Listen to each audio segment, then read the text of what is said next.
Good evening, everyone. Welcome to the April 7th, 2025 Planning Commission meeting. Brian, may I have the roll call, please? Chairman Gasson.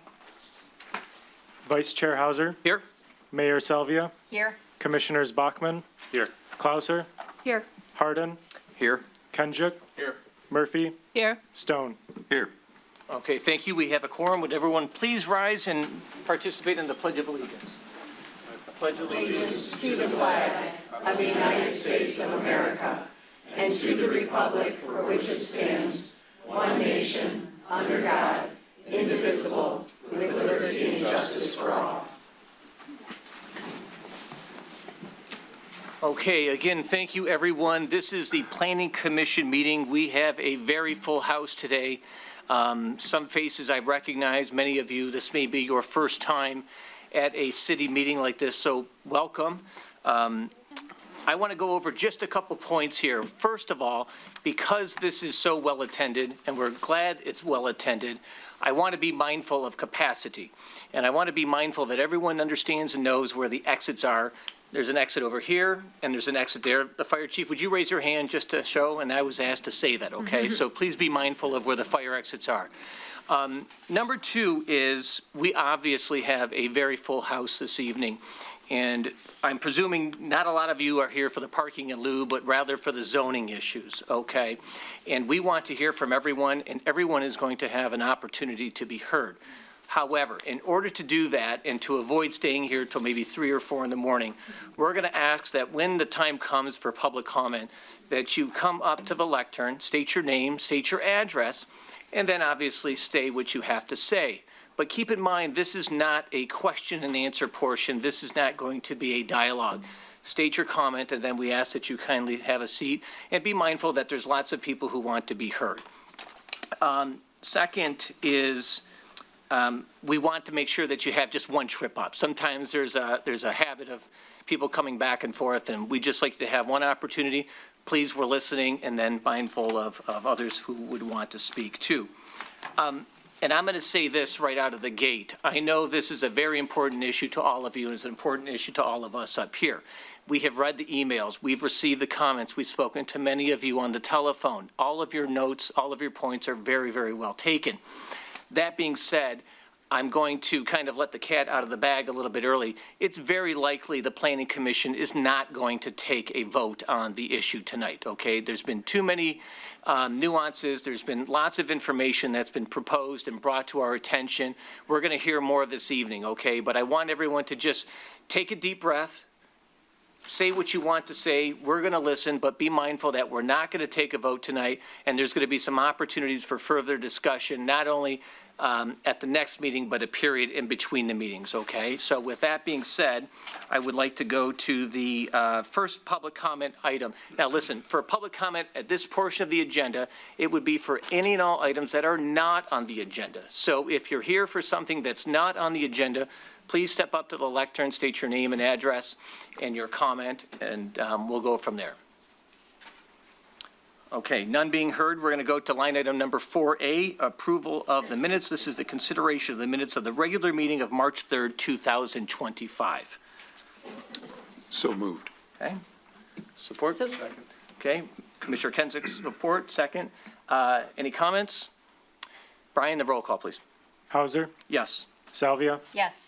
Bachman. Yes. Klauser. Yes. Hardin. Yes. Kenjic. Yes. Murphy. Yes. Stone. Yes. Okay, thank you. Okay, moving on. Line item number 5, this is the public hearing. This is the notice of public hearing for 816 Ludlow, also known as the Rochester Community House. This is a request for special exception of the temporary tent for outdoor gatherings. Mr. City Manager. Yep, I'll start this one off. He's going to go over a quick report, but to remind the Planning Commission, this was approved a couple of years ago. When we got through the building drawings and securing grant dollars to help us build this to build this project, and engineering got involved, and the building department got involved in deeper discussions. It required a couple of changes to the site plan. So a couple of things. So the site plan change is really for a facade change in the top of the building there. I think there were, and I'll have Alan go over this in a minute from the community house, but a couple of cupolas to one or two different ones. And then more importantly, the special exception for the outdoor dining is, at the time, the community house thought they would be under construction at this time during the year. So they were looking for the outside tent to be able to fulfill some of their obligations. That they have on the. Is your it's mic on? It's on. Okay. Yeah. So, the plan was to ask for the tent again this summer while the construction went on.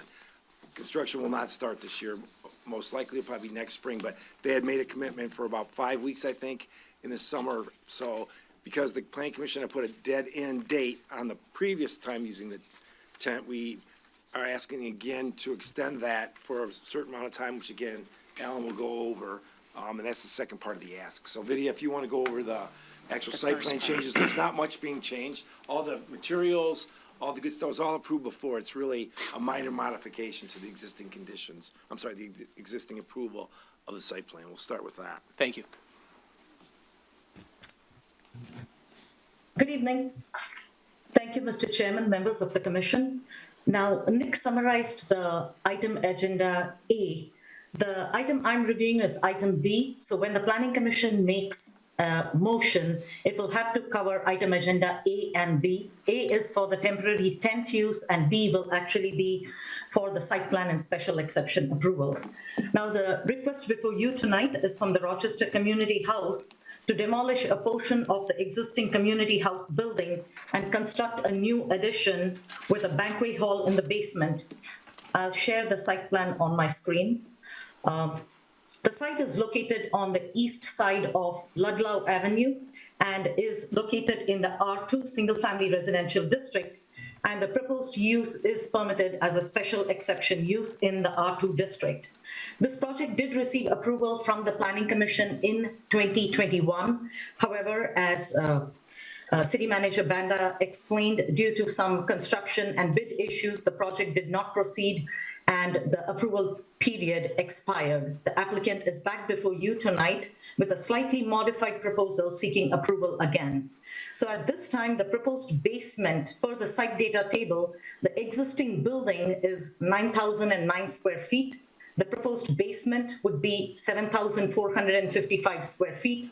The upper level will be 1,203 square feet with an additional floor area of 8,658 square feet. So the final building size will be about 17,667 square feet. There is also going to be the construction of, if you look at the site plan, there is going to be a proposed composite deck. There is going to be landscape boulder areas and a concrete patio on the east side of the building. And on the north side is going to be an uncovered concrete patio with outdoor dining area. The vehicle access to the site remains unchanged and it will be off Ludlow. With regard to pedestrian access, the site is connected to the municipal park system. None of the access is being changed. However, the sidewalk that is on the west side of the building will be extended and made barrier-free accessible. So it connects to the municipal sidewalk system and also provides barrier-free access to the covered patio on the north side of the building itself. With regard to off-street parking requirements, the existing parking on the site meets the ordinance standards and it is deemed adequate. With regard to loading, at this time, the site does not require any additional loading space beyond what was previously approved for the site.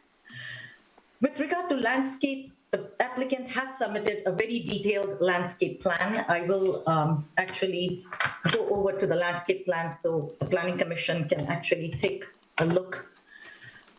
So the landscape plan is pretty extensive. It includes a whole bunch of foundational landscaping plantings with a lot of trees, shrubs, ornamental and perennial all along the front of the building, and also some along the east side of the building. The one clarification we did request from the applicant was there is a boulder wall shown on the east side of the building as you come off the composite deck.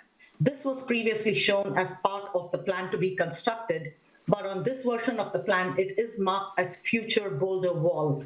There is, however, no timeline given for when exactly this will be constructed. So we would like the applicant to just clarify so the Planning Commission knows when in the future this boulder wall will be constructed. Since this area definitely has a slope, in the duration when this wall will be constructed, some measures need to be taken so that there's no soil erosion taking place from the top and the grade that slopes down. The city's engineer, however, will be reviewing it, but we just wanted to make note of this while we are doing the site plan review for the project. There is no specific landscape maintenance agreement noted on the plan. However, since it's part of the city's municipal system itself, the city's municipal park system, the DPW or the city will be maintaining all of the landscaping on the site.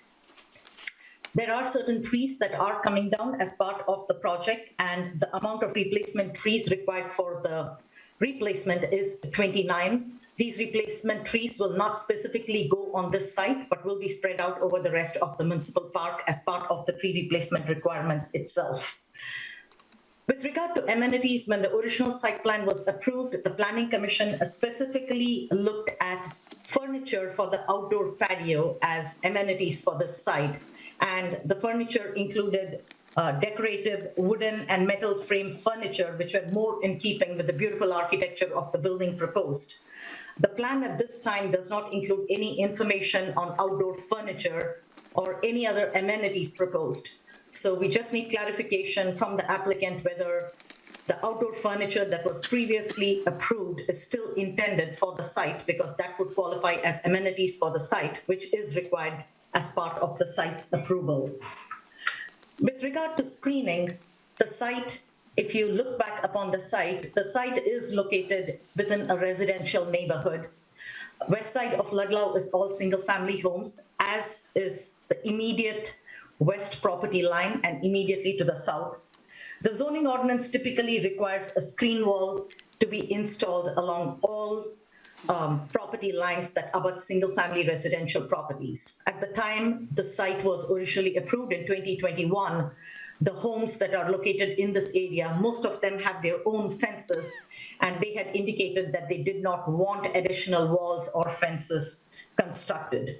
However, there have been no issues, and we are not aware of any requests being received from the neighbors either. We just wanted to make sure and have City Manager Banda also confirm that the approval that the Planning Commission previously granted for no additional fencing or screen wall being required still holds true at this time. With regard to architecture, the building architecture is consistent with what was previously approved, as are all the building materials. The building is extremely attractive with a lot of gables, roof pitches, and the applicant has provided a rendering shown, which is in keeping with the residential neighborhood in which it is to be located.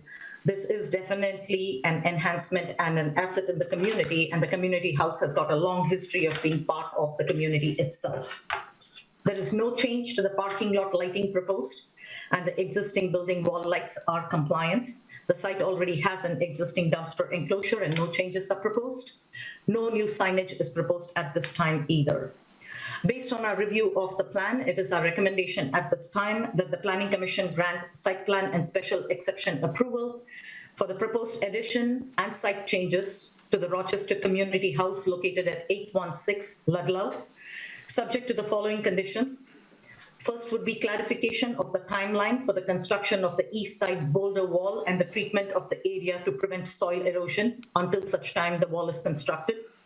Inclusion of patio furniture in keeping with the building architectural style as amenity for the site. Clarification regarding fencing abutting the residential properties or its waiver. City planting of 29 replacement trees within the municipal park. And finally, Planning Commission's approval of the original building architecture and materials. The applicant is doing whatever was previously approved, so Planning Commission just needs to reiterate its recommendation.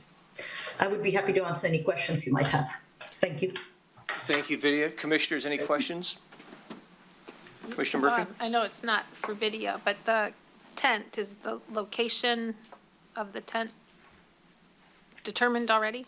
Yeah, it was there for the last couple of years. There's a slab to the south, so it's going in the same spot, same condition. Again, we should have Alan talk to that. I will in a second, yeah. Anyone on this side? No questions. Commissioners, anyone on this side? Okay, is the applicant here? Mr. Smith, you want to step up to the lectern, please? How are you? Good evening, folks. Alan Smith. I'm the director over at the Community House. I'm very grateful for all these people coming to support the community house tonight. Yes, yes.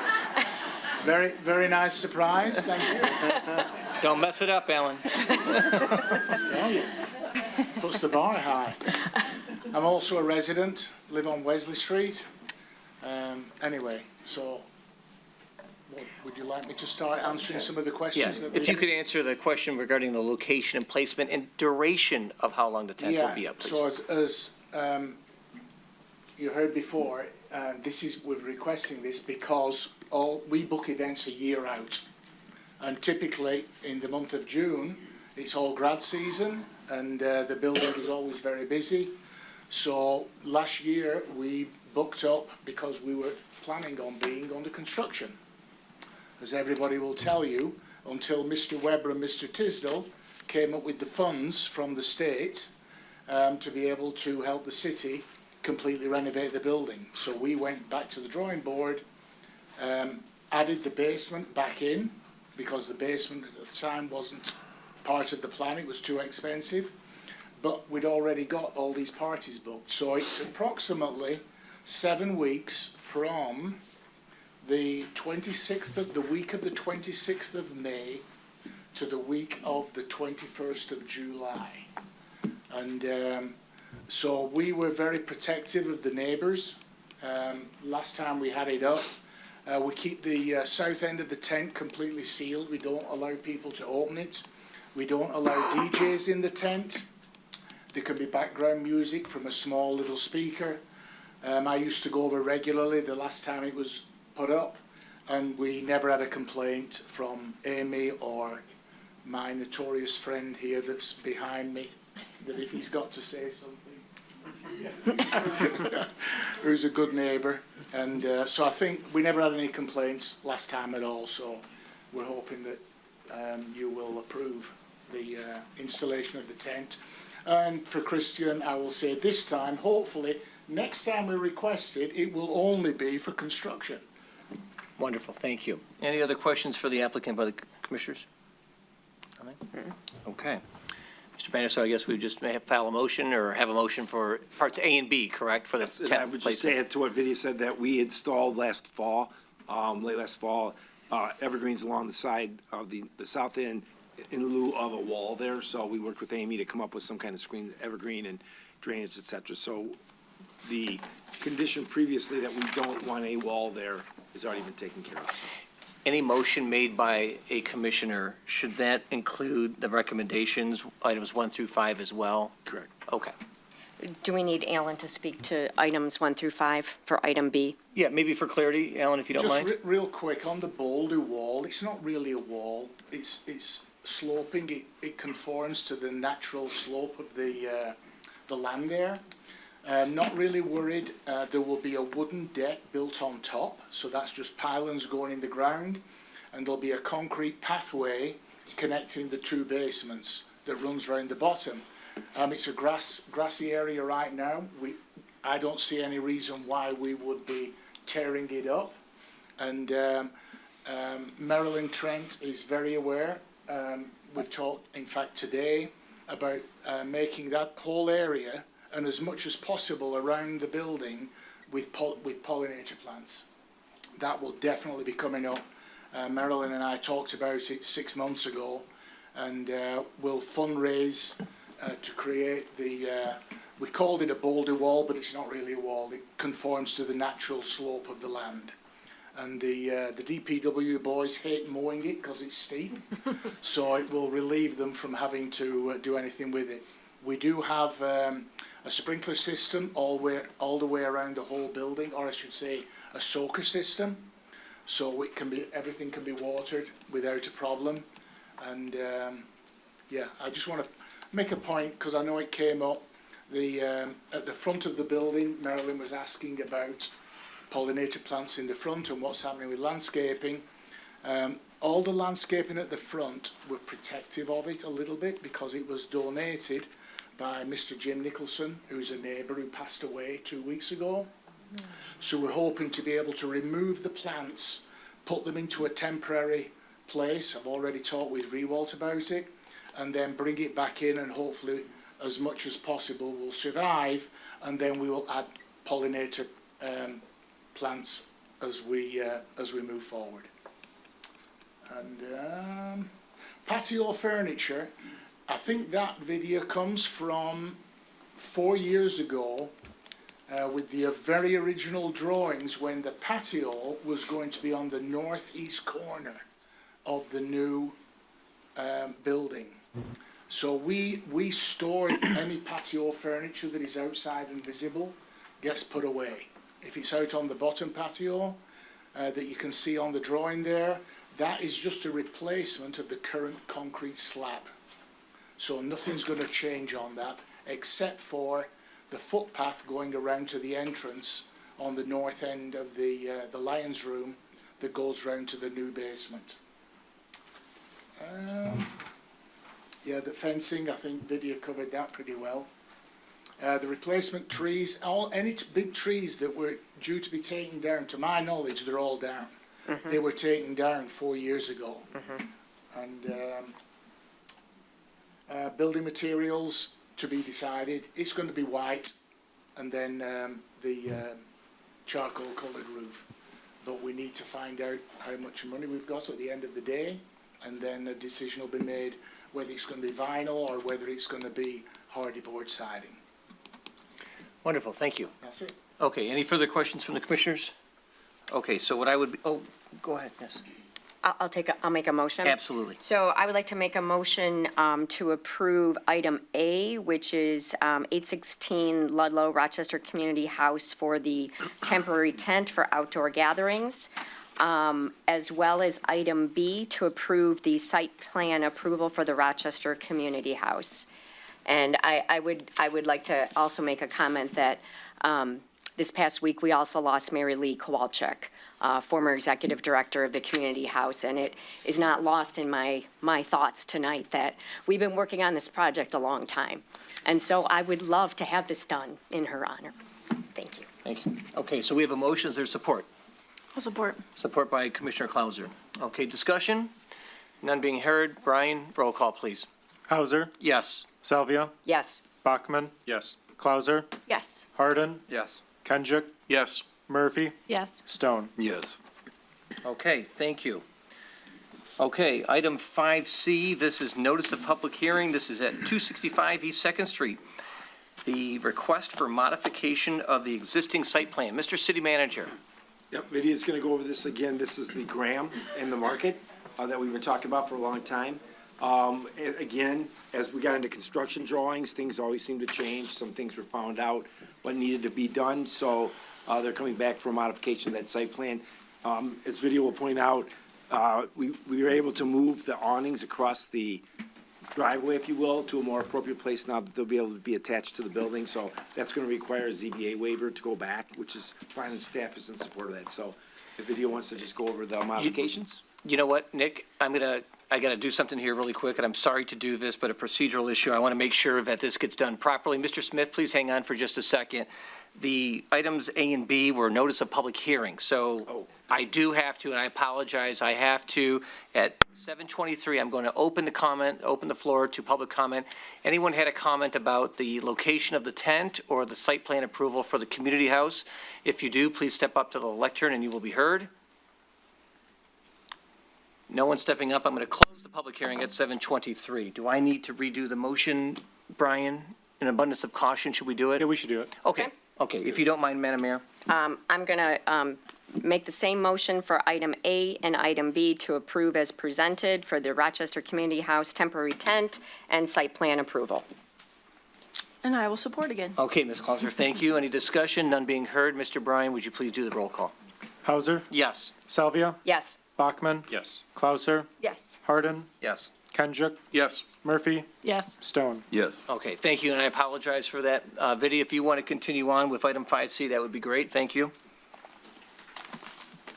Thank you, Mr. Chairman, members of the commission. This site, the Planning Commission is familiar with. It's located on the northwest corner of East 2nd Street and Water Street. I will share the plan. This is the Graham and Market plan. The Planning Commission in August of 2024 approved the site as an open-air market and a stage for outdoor concerts. This is a site that is contiguous with the existing farmers market site. During the phase of construction, when some of the materials were being removed from the building walls, it is our understanding that it was discovered that the building was not as sound as was previously thought. So the applicant had to go back and make additional changes to the building facade itself and additional site changes with grading, which necessitated them coming back before you for amended site plan approval. So I'm going to summarize the changes to the originally approved site plan so that the Planning Commission can take action on it again. As a background, the site is zoned I1, which is Industrial 1 District, and this project was approved earlier in August of 2025, and they are seeking amended site plan approval at this time. The site use is considered as a public facility, and it is permitted as a special exception use by the zoning ordinance in the I1 district. Originally, when the Planning Commission approved the site plan, you had approved it with two options. The applicant going for a variance to the Zoning Board of Appeals for a sunshade structure that was shown along the west property line. If you recollect, there was a shade structure that was at a 0-foot setback, and the applicant said they may or may not go before the ZBA. You approved both options. The applicant has come back at this time and eliminated the sunshade structure completely. They have instead proposing a full new metal shade structure. If you look at the small dashed line over here following my cursor, that is a new shade structure that is attached to the building itself. This will provide direct shade underneath the building. They are also providing a new metal awning on the front of the building for the outdoor dining and seating area. Now, this new metal awning that they are adding sticks out into the front yard setback for East 2nd Street. The required front yard setback is 25 feet, and the solid dashed line that you see over here, that is the 25-foot front yard setback line. And this awning, a portion of it actually sticks into the front yard setback. So the applicant will have to go, the applicant, which is the DDA, will have to go before the Zoning Board of Appeals and obtain a variance for the same. With regard to access and circulation, nothing is being changed from the original site plan approval or the original layout of the site. Access will still be off East 2nd Street, and the original access to the farmers market lot will also be maintained. There is access off Water Street. The applicant is actually improving that because right now this whole area is an expanse of asphalt. If you recollect, the original site plan required them to extend this landscape island all the way till here and provide this sidewalk and create this full crosswalk connection and put this crosswalk stub so that you have a full sidewalk connection all the way from Water Street to East 2nd Street. They are completing the sidewalk loop over here. So the sidewalk access in terms of vehicular and pedestrian circulation will remain unchanged along the street frontages. With regard to barrier-free access, the farmer's lot and the main building lot will be connected and made barrier-free accessible. There is a barrier-free access ramp that will connect the two parcels this way. So somebody who parks on the north lot can access the south lot, and same here, somebody who's down on this lot can also access the farmer's lot when there are tents up over here. The one change from the originally approved plan was this is the covered stage where performances take place. A barrier-free access ramp for this stage was shown at this corner. But during the course of engineering, the grade in this area is very steep for a barrier-free ramp. They have to meet certain grade and code requirements. So the barrier-free ramp was actually switched to this end. So this area is no longer barrier-free accessible, but the stage is accessible from this end. So it is now ADA compliant. With regard to parking, when the original building was approved, it had a total occupancy load of 360 people, which translated into a parking need of 90 spaces.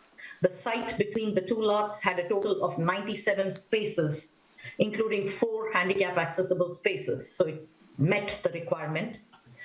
With the new changes, the occupancy load is now 352 people. So the parking requirement is 88 people.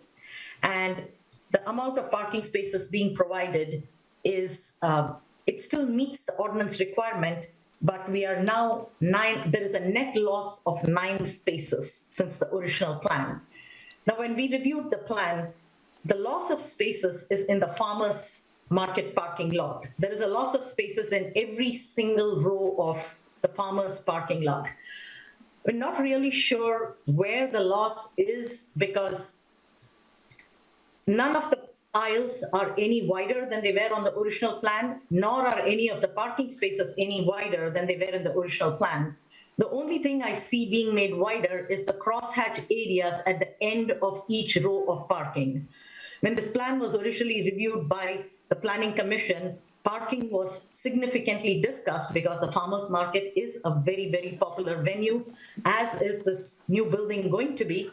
And when there are stage performances over here, this site is going to be extremely popular. So the Planning Commission was very mindful that you did not want to lose any more parking spaces than necessary.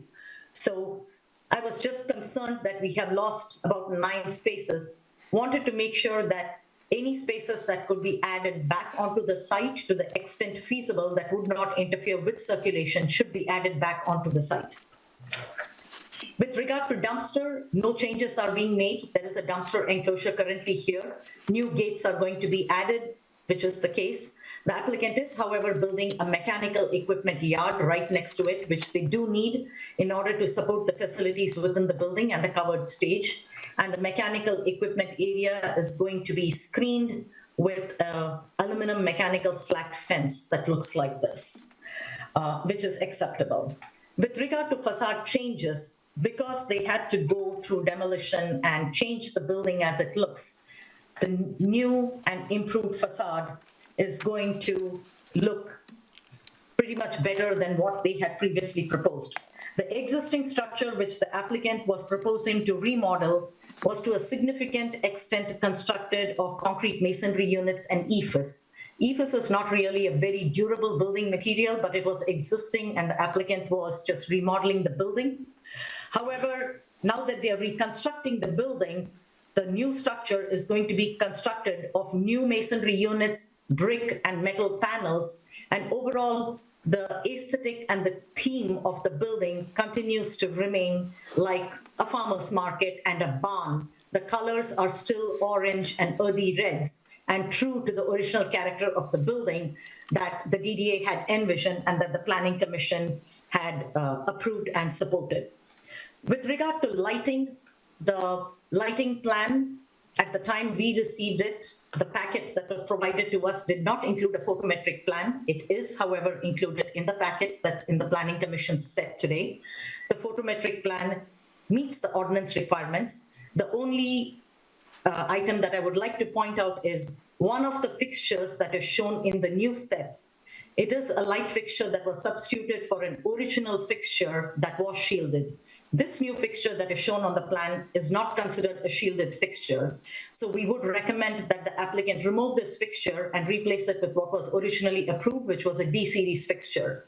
All light fixtures are required to be downward directed shielded with a concealed light source. This light fixture does not meet that standard. So our recommendation would be to swap it out once again with the original fixture that was approved. Finally, the landscape plan. The site is very attractively landscaped with frontage landscaping with a lot of new shrubs, perennials being planted, lilac bushes being planted along the corner of Water Street. The one change that the applicant has made, which we would recommend that they put back on the plan, previously when the Planning Commission approved it, there was an enhanced landscape island planting on the east side of the stage, just like there is one on the west side of the stage. But on the new set that is submitted at this time, they eliminated the enhanced planting on the east side. We believe that was really a good addition to the site because it balanced out both sides of the stage. So our recommendation would be to add that back on.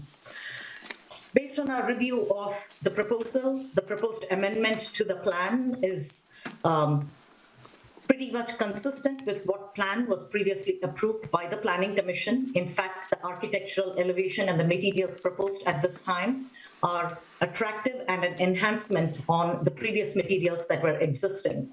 It is our recommendation, therefore, that the Planning Commission grants site plan and special exception approval for the amended site plan to the DDA open space open-air event space project to be located at 265 East 2nd Street, subject to the following 4 conditions. Zoning Board of Appeals of variance from front yard setback for the canopy along East 2nd Street, minimizing loss of any parking in the farmers market lot to the extent feasible, replacement of the light fixture as noted, and installation of the enhanced landscaping within the island located on the northeast corner of the stage. I would be happy to answer any questions you might have. Thank you. Vidya, thank you. Commissioners, any questions for Vidya? Just for clarification, when the stage is being used for special events, so not the farmer's market, the parking in that area is not being used? Okay. Will be closed. Okay. Yes. Thank you. Okay. Yeah. Any questions, Alice? To my right, any questions, commissioners? None? Okay. Is the applicant here? Mr. Giovanelli, how are you? Mr. Vice Chair, Commissioners, good evening. Ben Giovanelli, Chairman of the Rochester Downtown Development Authority. Accompanying me this evening is Steve Auger, our architect, Sean Rewald, our construction manager, Tony LaPuma is in the back for a good reason, and he just came from work. But You can bring us as was mentioned earlier with respect to with Alan and the community house, we were both so excited to see all this enthusiasm for our 2 projects. Which are, Exactly. so this is great. This is actually great. I had no idea this was going to be attacked. I think you're putting us first, though. I do want to appreciate that. So, but yeah, so we're here to answer any questions this evening. Steve and Sean both have been, taking point on this. I was going to say, with respect to the project itself, thank God it hasn't taken 4 years. But we also were a recipient of a little over $1 million of money from Oakland County with respect to this project. So trying to get after it. The goal is to have shovels and dirt by the end of this month, hopefully, and then have an opening before Lanyap in November. So that's our goal. With respect to parking, it is an issue we've talked about before. Just quick FYI, we also own half the fire station. So if we need some of that space over there too, we got it. But we're optimistic, and we've been told that what we're asking for in terms of the ZBA stuff should hopefully, fingers crossed, be no issue. We're essentially encroaching on ourselves.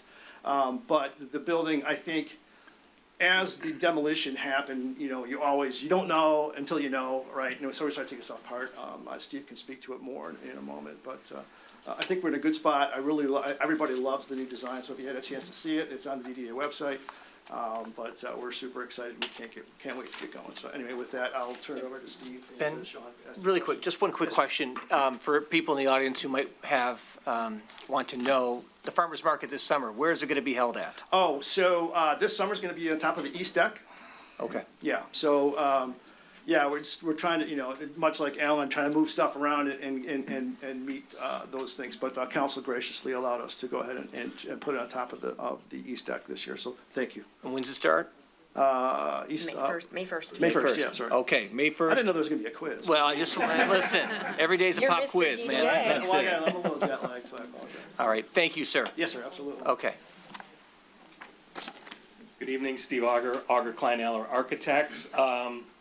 As Ben had mentioned, basically we had some issues when we opened up the building, and over the years there was some deterioration on the structural steel and the CMU, so we had to scrape more out of there than we really wanted to, but now everything's sound. It's been engineered to be reinforced, gave us an opportunity to reskin the building, but keeping in the same flavor of what we originally envisioned. So the issues that Vidya brought up, none of them we're in agreement with all of the issues. We can correct that. The parking issue, I think, is a dimensional one. I want to go check something, but I think it's when we just move things from, originally that lot has 8-foot wide lots or spots, and now we're bringing them to 9 foot. So, but I'll make sure that if we can squeeze more out of that, we will squeeze more out of it, because parking is an issue. So, but other than that, if there's any questions from an architectural standpoint, I'd be happy to talk with you about it. I think we're good. Thank you, sir. Jason, you good? I'm good. If Okay. Everyone else is, yeah. All right. I just want to. Yeah, please, come on. If you don't mind, just with respect to the flowers, so Councilperson Trent has also been on us as well, so she is, if nothing else, a super duper ankle biter with respect to that. We love her for it, and she's had some really good suggestions for us. So the area the video was talking about is actually going to be a pollinator area too. That's the plan for that. So, yeah. Thank you. You bet. All right, wonderful. Okay, so what I'm going to do now is at 7:39, I am going to open the meeting up to public hearing. So anyone who has a comment or would like to make a statement regarding the proposed request regarding 203 East University, please come up to the lectern. Okay, at 7:40, I'm going to close the public hearing and open up the commissioners for discussion or a motion. So what I would be looking for is a motion to approve the special site plan and special exception approval for the proposed amended site plan, subject to the following 4 conditions that were contained in our packet.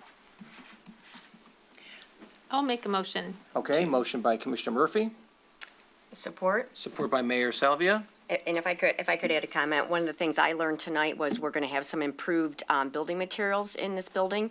And as a city-owned, DDA-owned building, that to me says less maintenance in the future, so that's good. So I'm happy with this new design. Wonderful. Okay, Brian, roll call, please.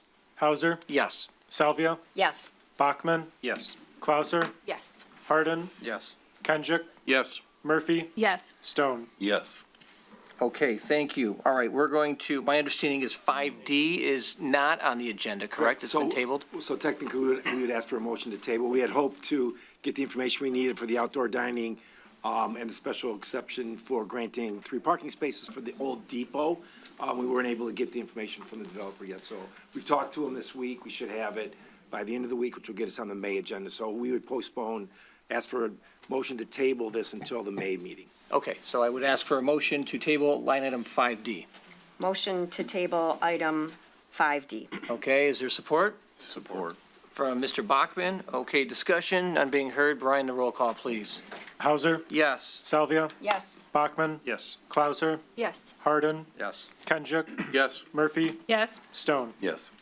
Okay, thank you. This is now moving on to line item 5E. This is the notice of public hearing concerning the property located at 626 North Main.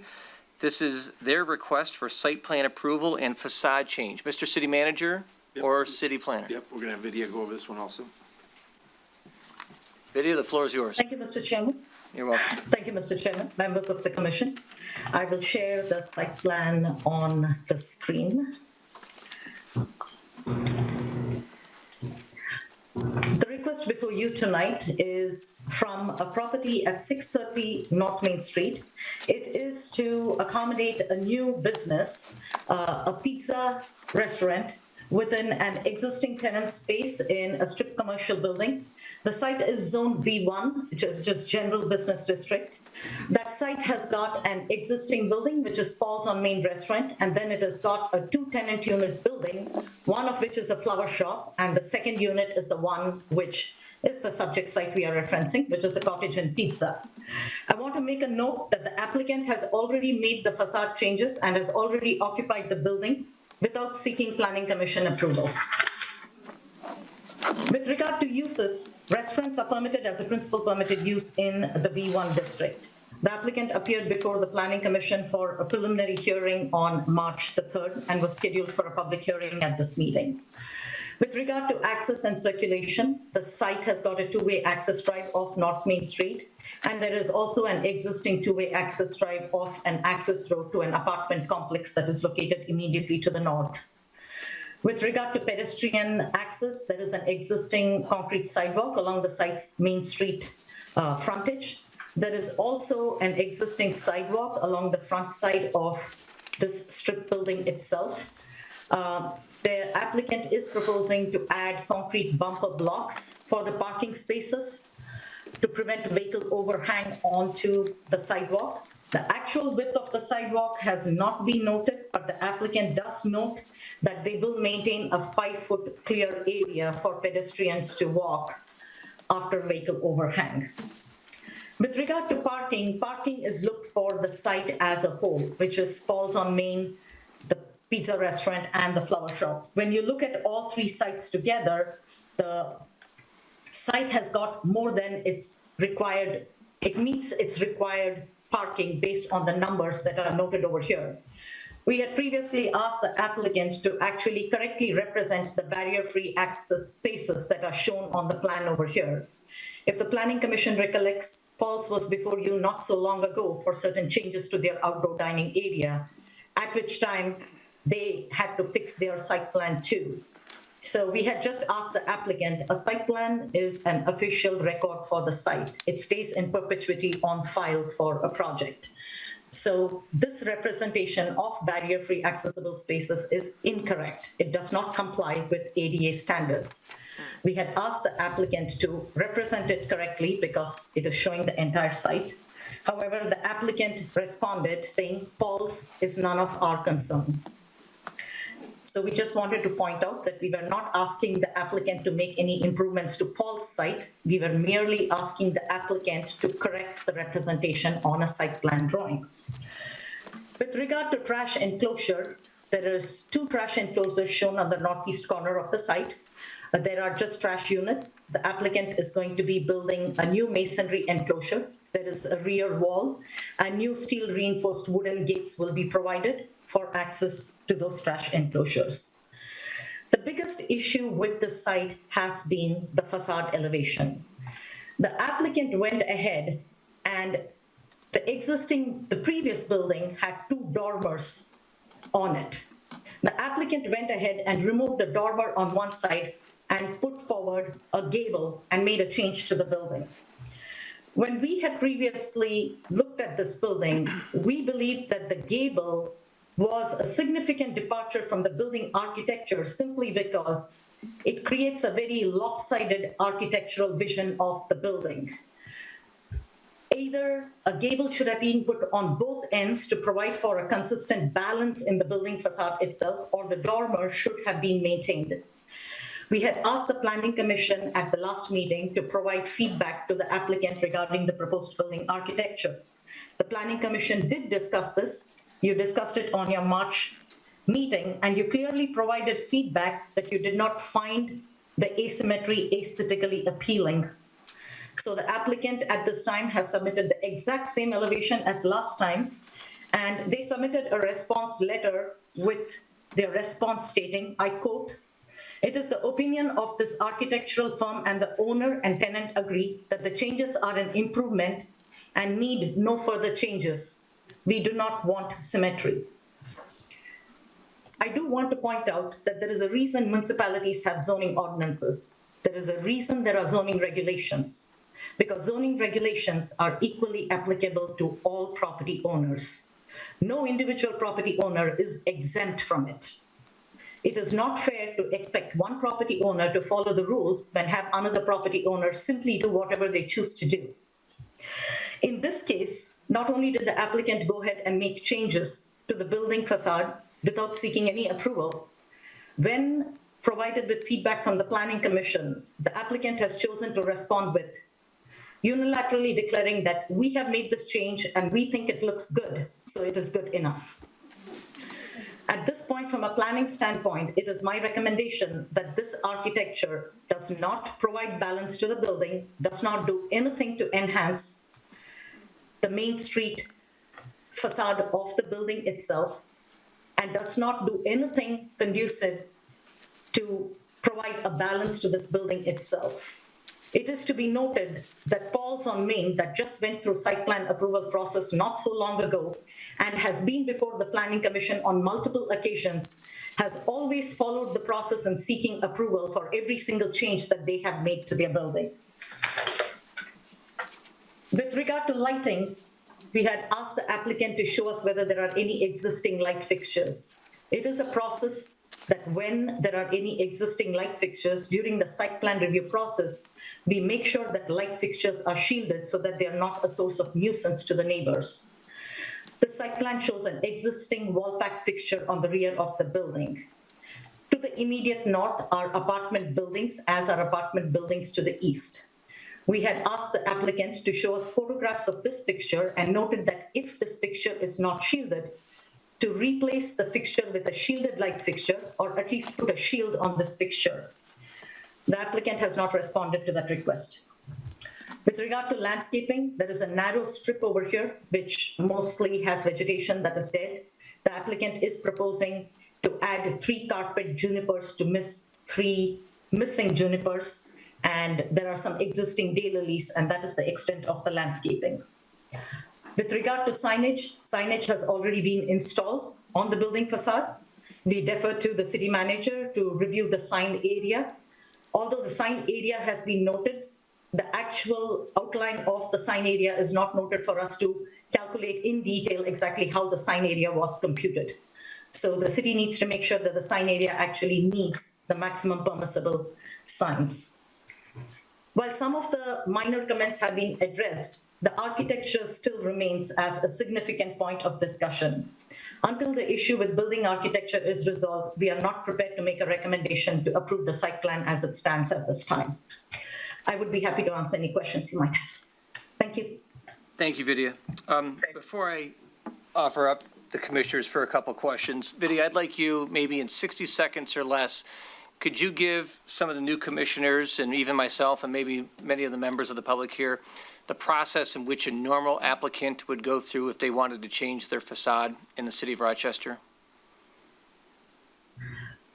Yes, typically when an applicant or a new business would like to move into the city, their first step would be to approach the city offices itself. They would either speak to the city building department or planning department, where they would approach Jeremy Pickens. And the first step would be when they are making a facade change to fill out a planning and zoning application. At that time, Jeremy would actually provide them with the relevant sections of the ordinance and provide them with guidance on what can and cannot be done. Depending upon that, the applicant would put together the plans and submit them, which would then go in for review, and then we would continue to the process. I would defer to City Manager Banda, who can explain. I think the city does a wonderful job of guiding any new business owner through the community. That is why so many businesses move into Rochester. This one has definitely caught me by surprise in the 15 years that I've been doing planning in the city of Rochester. Thank you, Vidya. And to the best of your knowledge, the applicant on this issue never did that process. Is that correct? Yes. Thank you. The applicant did not follow through. The first I heard of it was that the building is already done. That's all the questions I have. Any questions by the commissioners for Vidya? No? I don't know who the question would be for, but Mr. Vice Chair, if I were to have a business and I changed my facade, what would happen to me? Mr. Banda? Or maybe Mr. Fire Chief too? Well, yeah, Code enforcement? well, first of all, you get a stop work order, which we did. I'm going to do everybody a favor here. I'm going to try not to go into a narrative here. I'm going to hope that the developer comes up here and says, yes, I'm going to do what you're asking, because you don't want to know the whole system that went down here. This went down very poorly. Not cottaging necessarily, but you can't keep making excuses and say, I didn't know, and then build it on a weekend. So maybe if they should come up first, they got a stop work order. We could just simply tell them, tear down the facade, get your sign off the building, because that's not legal, and then put the dormer back on, and we're good to go, and just do the site plan stuff. But that's up to them. So the response for them has been disappointing, to say the least, disrespectful, but we'll see what they have to say when they come up. Okay. Before I begin that, any questions on this side?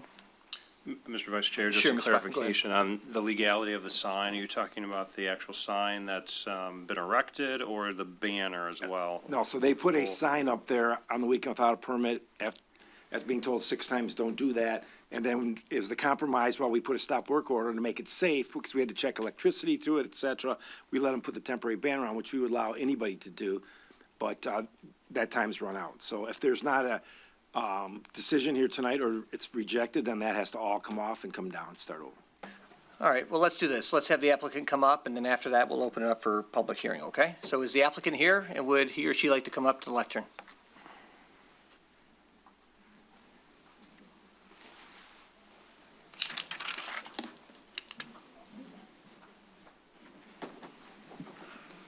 Good evening, sir. Bruce Calhoun, Creekwood Architecture, 1111 Creekwood Trail. And I'm here with James Woodrow, County Chair. First, I'd just like to say that in the process of doing this plan, it was a simple build out for the lease space, where we submitted to the building department, everything was approved, everything was built out. Occupancy was granted, through the build out. Then they wanted to add gable to, add area for signage. And we did add the gable. I drew that on the plans. Next thing I know, it was built. I didn't have anything to do with that. How it got built without permitting, I don't know. But it did. As reference of adding another gable, we really can't do that for two reasons. One, it will overpower the roof. It'll add too much structure to the roof as far as snow loading between the two gables. And structurally, those trusses weren't designed for that. It'll direct all the water to the center of the building from both sides of the roof. And that'll just be a nightmare to try to have that water go down there in a rainstorm. I brought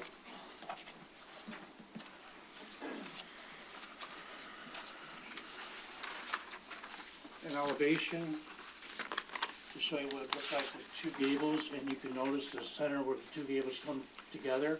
That's where the snow drifting would happen, and that's where all the water would go. So it is in our opinion that that would not be a good fix for this building to add another gable, and that's why we didn't do it. Weren't aware of the process for the facade change. Like I said, we did the drawings, next thing I know it was built, so I wasn't aware of submitting anything because I didn't even know it went in for permitting yet, so. As far as the dumpster and everything, we're adding all the dumpster, we're doing the enclosure, adding the fencing, and we're replacing the landscaping that was out there as requested. We're adding the barrier-free ramp that's not there at the end of the sidewalk and creating a barrier-free space that's not there. The reason the barrier-free wasn't changed on Paul's is when we found out that we had to go through site plan review, Paul's generously gave us their site plan that they had generated to use for ours. And I wasn't aware that what he showed for barrier-free parking was any different than what was there. So I just showed what was on his site plan. So I can change that, that's no big deal. I have to go over and verify what's actually there to update that plan. As far as the light on the back, that was just mist that can be changed to a downcast light. It's just what's existing and what's been there for however long the building's been there. They mentioned residential behind. It's actually a pretty good sized parking lot that's behind us before it gets to the residential. Other than that, as far as the signage, I will turn it over to our sign man, and you can comment on that.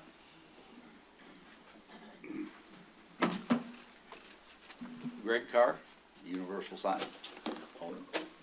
I have spoke with Rick long before the project got started and made sure that whatever sizes of signs would be in accord with this unique plaza, as opposed to having individual square footage allotted to a business in this plaza. The rule here in Rochester is this plaza gets 100 square feet. That's it. So Paul's, the flower shop, and the pizza shop, they all get to share that 100 square foot area. So I heard the lady at the beginning talking about a need for specifics. So I went and took measurements. I have them available here if you all would like to have a copy. You can leave one with the city manager if you like. All right. And so I believe you'll find that it's all quite compliant to the square footage allotment. The building didn't really have a practical place to put signs. The city doesn't want rooftop signs with metal cages and racks. So even though it's a commercial building, it really didn't have the practical structure to support signs for a business. And it's quite a bit off the road. So there is a need for some facility, something to facilitate the signage.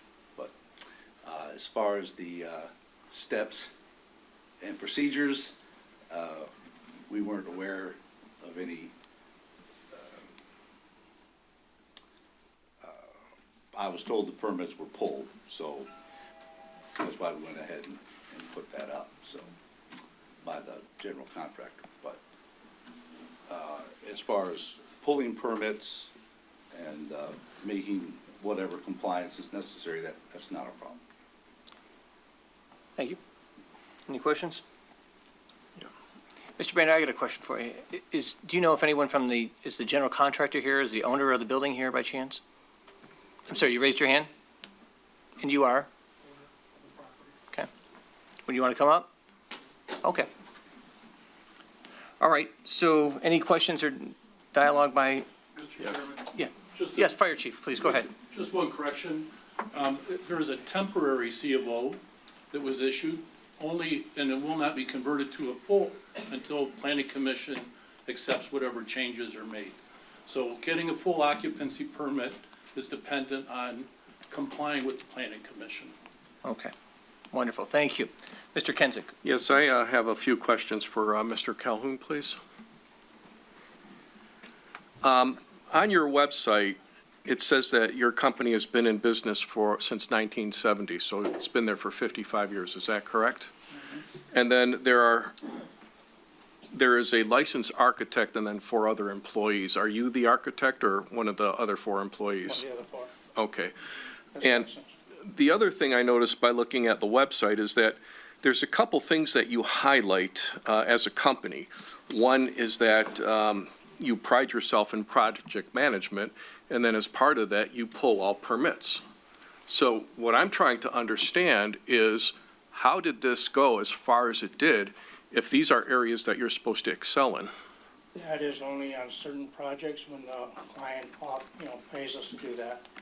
They didn't want that service. That's not it's not for every project. This was a simple lease build out. Mr. Banda? So we can do this all night. They were wrong. They did this illegally. Just take down the thing and put the dormer back on. Or we proceed and tell them what we'd like them to do.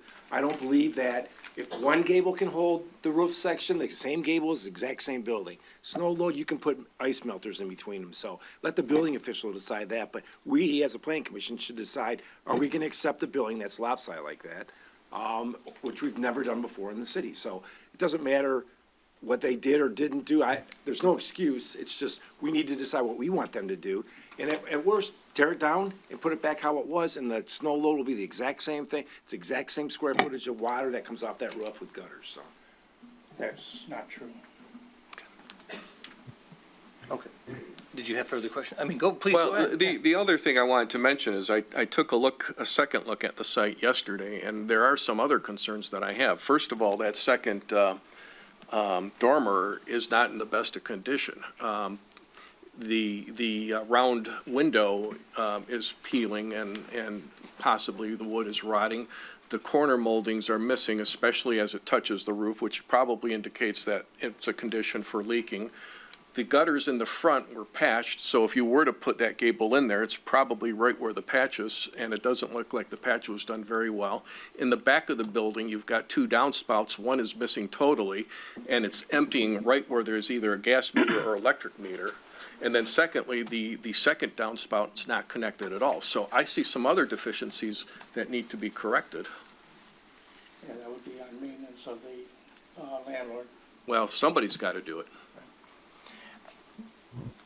Now, again, I'd just like to reiterate that adding the second gable, yes, the roof can support the gable, but the added snow load, the drift loading in between the 2 roofs is gonna be the issue.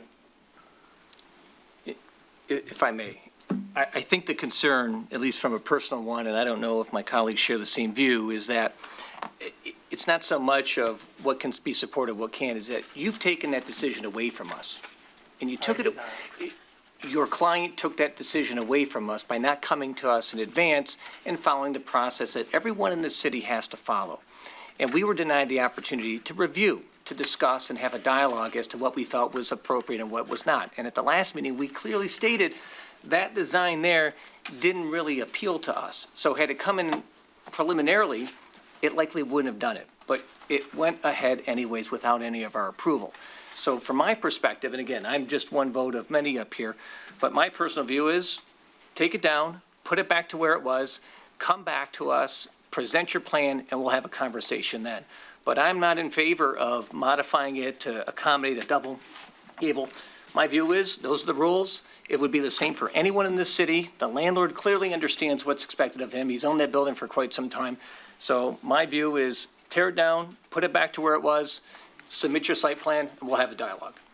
Mr. Chairman, I have one more thing to Yes, say. sir. If we were any other building, it would be simply this: go to the architect and say, make the roof work with the snow loads. We have them all over. They're just trying to add on to an existing old building, not take off the roof, restructure it so that you can build the facades. We did this down on where Giorgio's is. All that had to come out and get rebuilt. So you can't just expect to keep adding on top of your house at a second story without supporting it properly. So it's just an architectural, it's more money. But if they would have come in, we would have told them, this is the look, and you figure out how to do it with building departments. And we never had that opportunity because they did it without our approval. So unless there's any more comments, I'm going to open it up for a public hearing, okay? So any other comments? Okay, so at 8:05, I'm going to open this matter up for public hearing. Anyone who has a comment about this particular issue, please step up to the lectern. You will be heard. Okay, I'm going to close it at 8:05. Commissioners, you heard our options. I think what you said summarized my feelings much more eloquently than I would have said. He's good. So I'm ready to move forward and Okay, with a motion. make a motion. I would say that this project does need to go back to the original building elevation and look as it was prior to construction. And applicant needs to bring forth a updated set of plans reflecting all of the planner's comments provided this evening. Okay, we have a motion. Is there support? Support. Mr. Kenzie. Okay, thank you. Is there dialogue? Any questions? Brian, the roll call, please. Hauser, Yes. Salvia, Yes. Bachman, Yes. Clauser, Yes. Hardin, Yes. Kenzick, Yes. Murphy, Yes. Stone. Yes. Thank you. Okay. One comment. go right City ahead. Manager, can you clarify, what are the timing expectations of the sign coming down? We'll write them a letter tomorrow giving this answer, and then we're going to revoke their C of O if they don't agree to, in a 1-month period, take down the roof. They did it in a weekend. They built it so they can unbuild it in 30 days, so. Thank you. Thank you very much. Okay. Okay, moving on to line item 5F, The main event. the main event, yes. Everyone's been waiting for. Okay, notice of public hearing. This is consideration to amend the City of Rochester official zoning map in accordance with the Michigan Zoning Enabling Act, Public Act 110 of 2006 as amended. Okay, so we're going to do a couple things here for the public. Mr. Bain, are we going to start off with James? Yeah, so if we will, so this is John Jackson, the principal at McKenna Associates.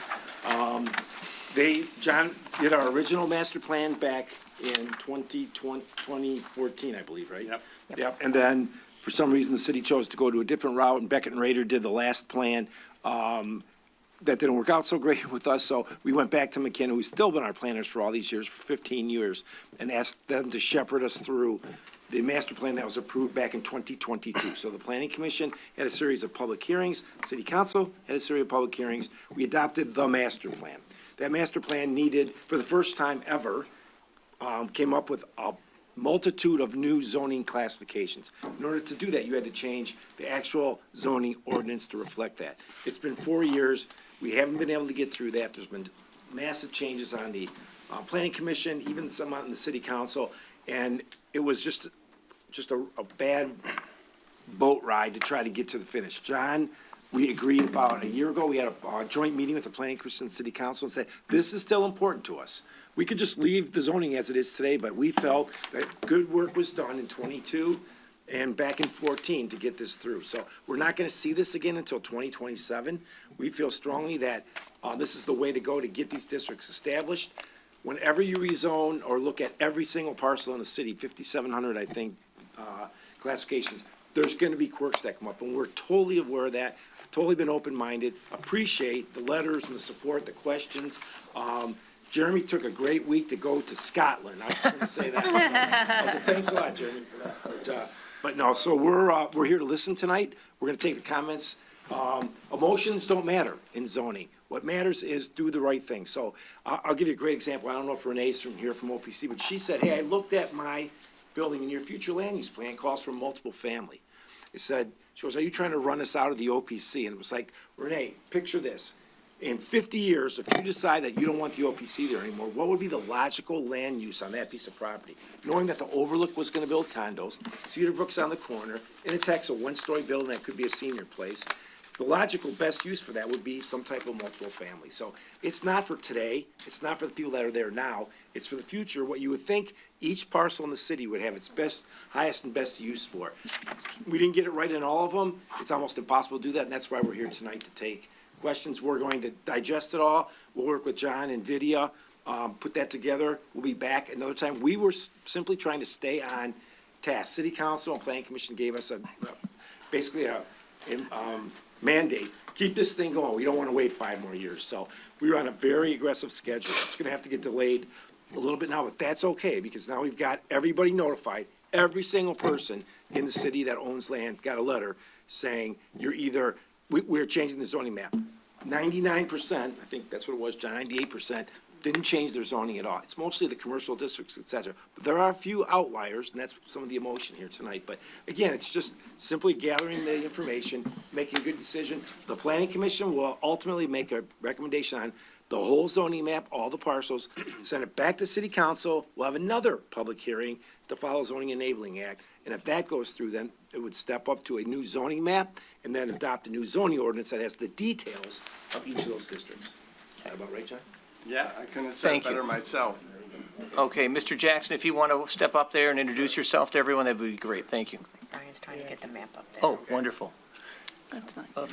Good evening, everyone, and just for the record, if you're here to support the community house or the farmer's market, those projects have been approved and they're done for tonight, so. Nobody? Okay, all right. All right. Hold on. Me? Excuse me. Okay. 1 second. Hold on. It was Mr. worth a Jackson? try. Mr. Chair? Yes, sir. The folks in the cheap seats are having a little hard time hearing, so if we could just speak up a little bit louder. Absolutely. Are we at capacity in this room? Unfortunately, we are, Mr. Chairman. Wow. Okay, we will make sure to enunciate and articulate our words as loudly as possible. Mr. Jackson, I'm looking at you. I hear you, and I will definitely speak Thank you. up. Yep, no problem. So Nick did a great job of sort of going over the background. I did want to hit on a couple other parts, just so everyone's sort of up to speed on where the city's been and how we've gotten to this point. Nick mentioned that the city's gone through a couple of master plan updates over the last several years. The most recent one was updated in 2022. And that master plan had some specific land use policies in it that were not reflected in the city's current zoning ordinance. So some of those land use policies talked about expanding the areas for mixed-use development in the city. It also talked about clarifying some of the specific districts with respect to office uses and generally revising the city's zoning map to align with the future land use policies that came out of this master plan process. So with respect to this specific effort of updating the zoning ordinance, the Planning Commission and the City Council met back in February to sort of map the process forward. Part of that process was to develop specific zoning districts that again reflected the land use policies in the master plan.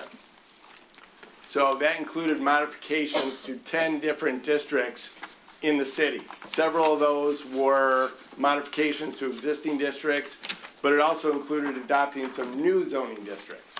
Okay, so that's the start of this process was developing sort of new land use districts to arrange, and that of course requires updating the map to reflect those new districts.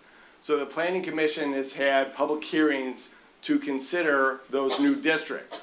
So I'm going to ask, if it's okay with the chair, by a show of hands, how many people in the audience have been following the creation of the new zoning districts in the city? Okay, so a handful of people. So one thing I should have mentioned at the beginning of my presentation, I apologize for not doing that. We decided to sort of take the pathway of making sure everyone knew what was going on with this process. So there's not really going to be a decision made tonight. We want to make sure that everyone has an opportunity to absorb the changes to the zoning map. Also, go back and take a look at the zoning districts so you can understand exactly what it means to your property, what the new district standards are. All that information is available on the website, but you can also call City Hall and get copies of that information from City Hall. The other thing that we're going to do is we're going to schedule some office hours at the city so that you can come into the city and meet with us to talk about your property, what your concerns are. We're going to probably have a couple of days. We'll be here for half a day in the afternoon and a couple hours in the evening for those of you that can't necessarily get off of work to come and find out again what's going on. So the city is really doubling down on making sure that everyone is aware of what's going on with this process. Now, having said that, we know that not everyone's going to be happy necessarily with the outcome. But the idea is that the final result of this process is a zoning map and zoning ordinances that align with the city's goals and objectives as they're expressed in the master plan. So that's kind of where we're headed. So again, the Planning Commission has looked at those districts and adopted them through the public hearing process.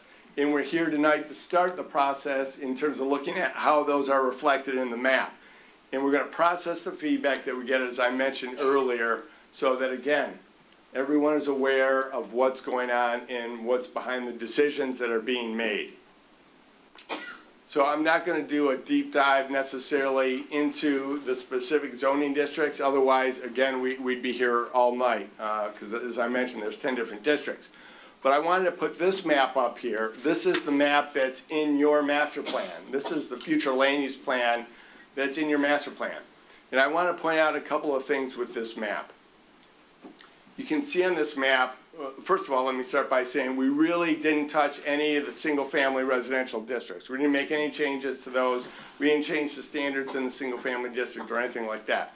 But the reason why I'm talking about the single-family districts is because I wanted to point out the fact that the future land use plan is broad strokes. Okay, this is broad stroke, broad general land use policies. So in this map, you can see there's one single family district. And that covers the neighborhoods that are east of downtown as well as the historic neighborhoods that are west of downtown. One future land use category for single family development. If you look at the zoning ordinance, there's 5 different single family residential districts. So my point is that a lot of times the future land use plan will be broader, and then when you get into the zoning districts, you may need to develop multiple districts to accomplish the goals that are in the single future land use category. That applies, it's an obvious point with the single family residential, but it also applies to the area that's designated in the future land use plan as downtown interface. So where you see downtown interface in the future land use plan, we've actually have probably 3 or 4 different zoning districts to accomplish the goals that are spelled out in the downtown interface district. So just sort of a description of how the future land use plan relates to the zoning map. I mentioned that there was multiple districts that were looked at and modified. You can see here I put up a list. The CBD district was modified. Downtown Edge 1, Downtown Edge 2, Transition, Mixed Use 1. Those are all new districts. Multiple Family 1 district was modified. Multiple Family 2 district was modified. And then the Research Park District was modified and renamed to RTEC. The industrial districts were actually combined. There's currently 2 industrial zoning districts. They are combined into a single district. And then the schedule of regulations is also modified, as you can imagine, had to be updated to reflect these new districts. And there's also several other sort of minor amendments throughout the ordinance, again, to reflect the new districts that were created. So this is the city's existing zoning map, and you can see again, just for ease of illustration, here are the 5 different single-family districts ranging in color from light yellow to sort of the mustard color here. And those are how, again, the city has developed specific zoning standards to accomplish the goals and objectives in the residential land use district. This is the proposed zoning map, and again, the city really wanted to make sure people knew how this was going to impact their property. So online, there's an interactive map that you can go to and click on your specific property, and it will show you what your existing zoning is and what the proposed zoning is. So I encourage you to look at that, and then you can again look at the specific zoning districts. If you are if your property is going to change, you can look at the district standards and see exactly what that means for your property.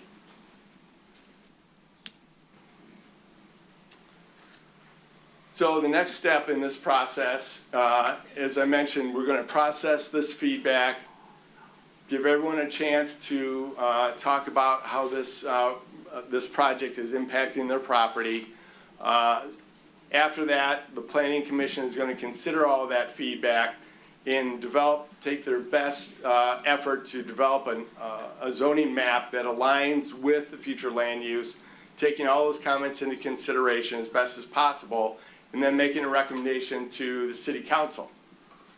Then City Council is going to have the opportunity to host a public hearing, probably like this one, and listen to your comments again. So a lot of the reasons why I'm pointing this out is to let you know that there's going to be a lot of opportunities for you to understand what's going on and give the city your input.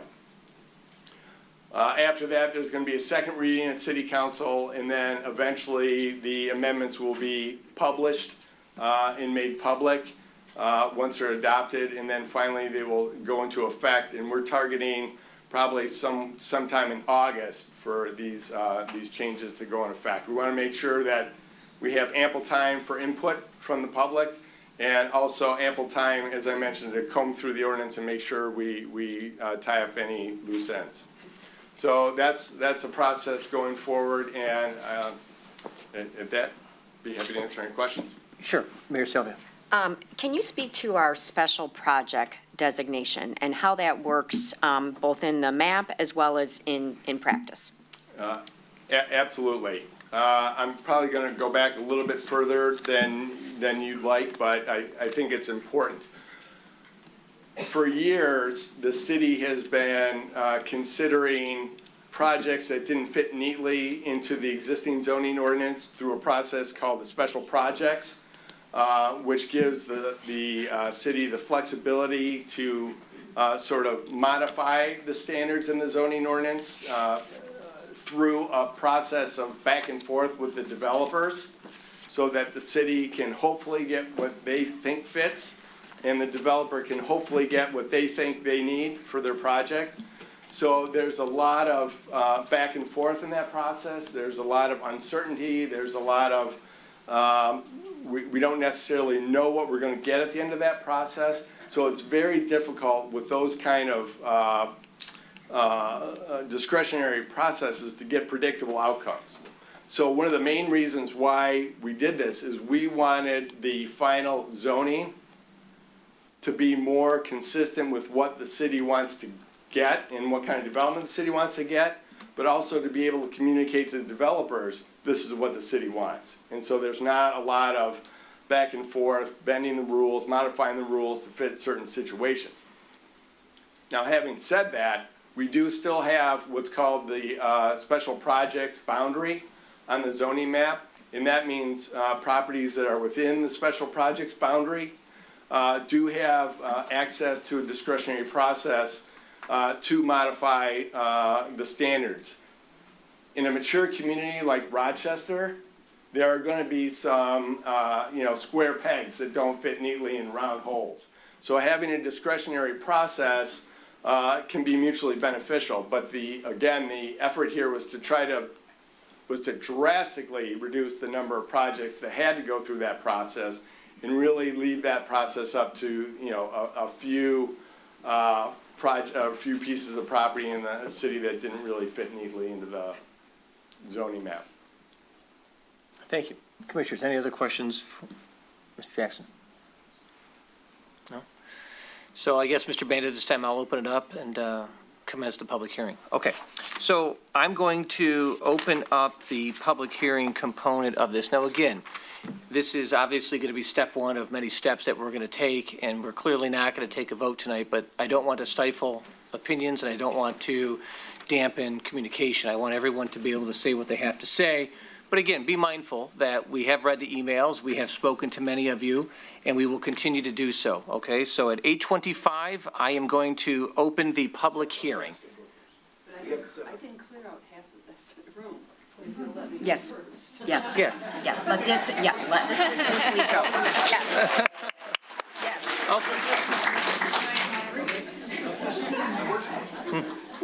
Jeff will cede the floor, Ms. Uzak. Yes, that's what he meant to say, yes.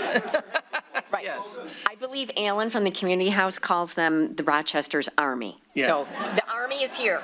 They will slash your tires, Yeah. okay? Ms. Uzak, the floor is yours. Jana Yazek, 986 Churchill Circle, and as a member of Assistance League, one of approximately 285 owners of a warehouse on 440 South Street. We are a nonprofit, and this warehouse supports our many programs. One of the programs, Operation School Bell, provides coats, hats, gloves, socks, underwear, shirts, hygiene kits, and books to children in need. We provide assault survivor kits to hospitals for men, women, and children who are victims of sexual assault. They are required to give up their clothing to the police. We provide new, clean clothing and a hygiene kit so that they aren't forced to wear hospital gowns home. Assistance League also operates the Resale Connection at 204 South Main and their furniture annex located in the South Street warehouse. I believe that zoning changes should resolve issues, repair inconsistencies, and enhance the community. I struggle to see how the changes that you apparently are not going to vote on tonight accomplish this. I know that technically you aren't changing the zoning on the south side of South Street. My question is, why not? Light industrial does not allow for retail sales. Many of the businesses, and even new businesses moving in, advertise retail sales. These sales do not compete with Main Street. They complement Main Street. I came before you and the City Council on January 23rd asking for your help.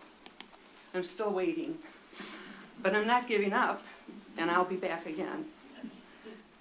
What must happen so that South Street businesses can responsibly conduct retail sales? You are stewards of our tax dollars. I'm not confident that the money you are spending on these zoning changes is a wise use of our funds. I'm requesting, and apparently I don't need to request this, to delay the vote. So thank you for not voting tonight until you have thoroughly investigated the consequences of your changes. I request that my notes be made part of the record, and I will give them to Brian. So thank you. Thank you very much.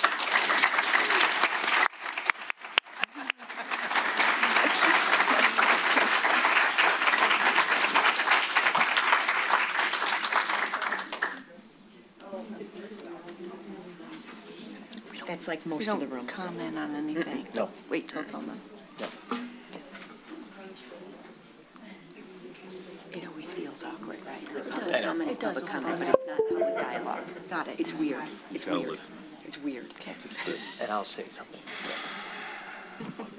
Don't say anything. And while they're getting set up for the next presenter or next commenter, I just want to say, it may seem awkward, it may seem we're being dismissive or evasive when someone is up there talking to us, but as the public hearing, we don't respond. This is your opportunity to talk, and we're certainly listening, but please don't read into anything or don't take it the wrong way when we're not responding, and that's just how the process goes, okay? Sir. Thank you. Jeff Russell. I am a member of Albertson LLC. We own the properties at 322 and 326 Albertson. And I'm here this evening, and first I want to thank the Planning Commission and the city to allow us to present some information that we previously presented in 2022 to this body. We are here to support the 2022 Planning Commission decision to include light industrial and special project area for 322 and 326 Albertson, as it was stated in the 2022 master plan and the amendment of the City of Rochester official zoning map. So tonight I'm going to take you through a journey from the past and the present and the future of the property at 326 Albertson to sort of explain why we are in support of your decision in 2022. The reasons to affirm the 2022 Planning Commission decision for light industrial zoning are: one, industrial uses have operated at this site continuously for 90 years, and prior to 1990 it was zoned industrial. Secondly, environmental remediation of the site for residential development use is impossible. Third, light industrial zoning eliminates nonconformance and allows future owner-operators to obtain bank financing. And finally, Albertson LLC offers to prohibit inappropriate light industrial uses for our neighborhood by restrictive covenants.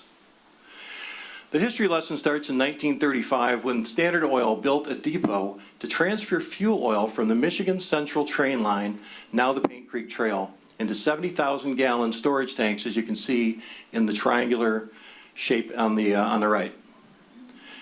In the 1950s, Standard Oil expanded the fuel oil distribution capacity to 105,000 gallons and 6 overhead tanks. Over 3.5 million of fuel oil passed through the site over 35 years of operations. You can see the site there on the right, image from 1963. Current environmental damage resulted from spillage during Amoco fuel oil transfer from the Michigan Central train line into the storage tanks and then into trucks for distributions to our area homes. At that time, that fuel oil was the primary source of heating. In 1967, Frank Riegwald & Son purchased 322 Albertson, the lot to the east of the Amoco facility, and built their company's very first facility in the city of Rochester. Amoco Oil continued the fuel oil distribution through 1976, when the Michigan Central ceased its freight train operations and sold the property at 326 Albertson, the Triangle, to Roy Riewald. 1978, Frank Riewald & Son constructed a warehouse and office as an expansion of their original building. The company operated there until 1985. In 1985, Drescher Tool, a tooling manufacturer, purchased the property and continued their manufacturing operations through 1997. In 1990, the City of Rochester amended their zoning map. They amended those properties from existing I-1 industrial to R1 residential. Drescher Tool representatives attended the April 2nd, 1990 meeting and objected to the rezoning action and believed the rezoning was a taking by the City of Rochester. In 1997, we purchased the property from Drescher Tool. Prior to purchasing the property, Albertson LLC performed a BEA, a baseline environmental assessment, and was granted exemption from environmental liability subject to Section 201. Helro Corporation, which is our other company, our manufacturing company, relocated its operations to the site in 1998. From 1998 to the present, we continue to operate and manufacture diamond grinding wheels there, and we have so for over 20 years.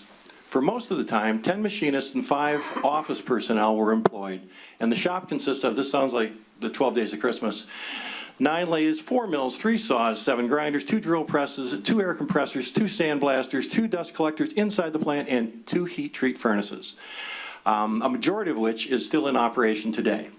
In 2020, Helro Corporation moved into essentially 322 Albertson, and Albertson LLC had a lease with XPS Automation. XPS Automation is a manufacturer of engineered robotic solutions. So now we're going to go back a little bit. Between 2016 and 2018, Albertson decided that we were going to try to attract builders to redevelop the property as residential R1, which was the underlying zoning. Albertson LLC contracted with Lakeshore Environmental Incorporated to perform a Phase 2 deep dive study to determine whether the site could be remediated to meet MDEQ general residential cleanup criteria.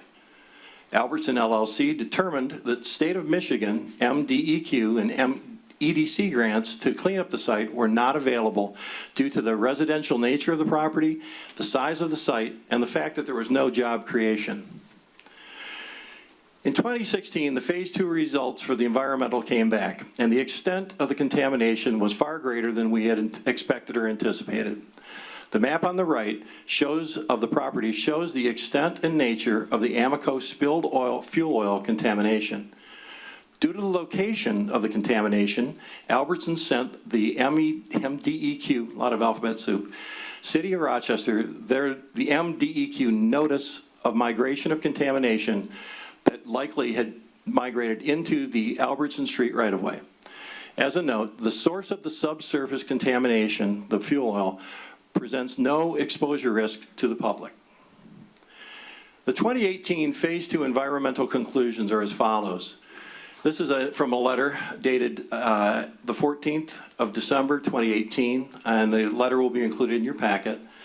We have concluded it is virtually impossible to remediate this property to be suitable for unrestricted residential use.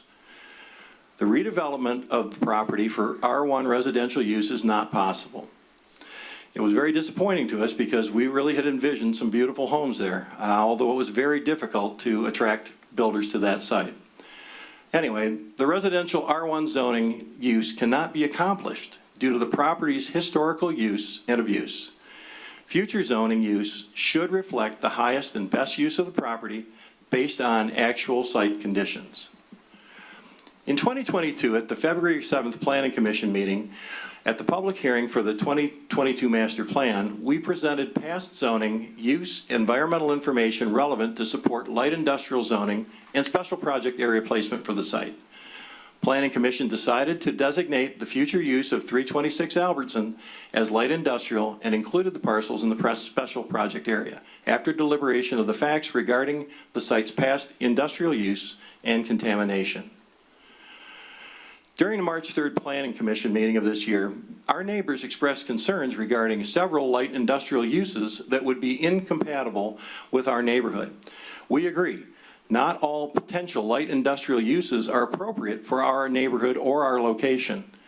Albertson LLC offers to prohibit inappropriate future use of the property by offering restrictive covenants to eliminate inappropriate principal and conditional uses, and they're listed on the right. I'll be including also a copy of the light industrial text with a highlight of all of the different prohibited uses. I'll try to run through them quickly.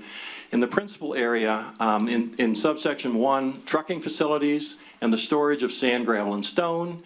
Subsection 2, all uses of public utility. Subsection 11, all uses of car wash, bump shop, it goes on and on, oil change things.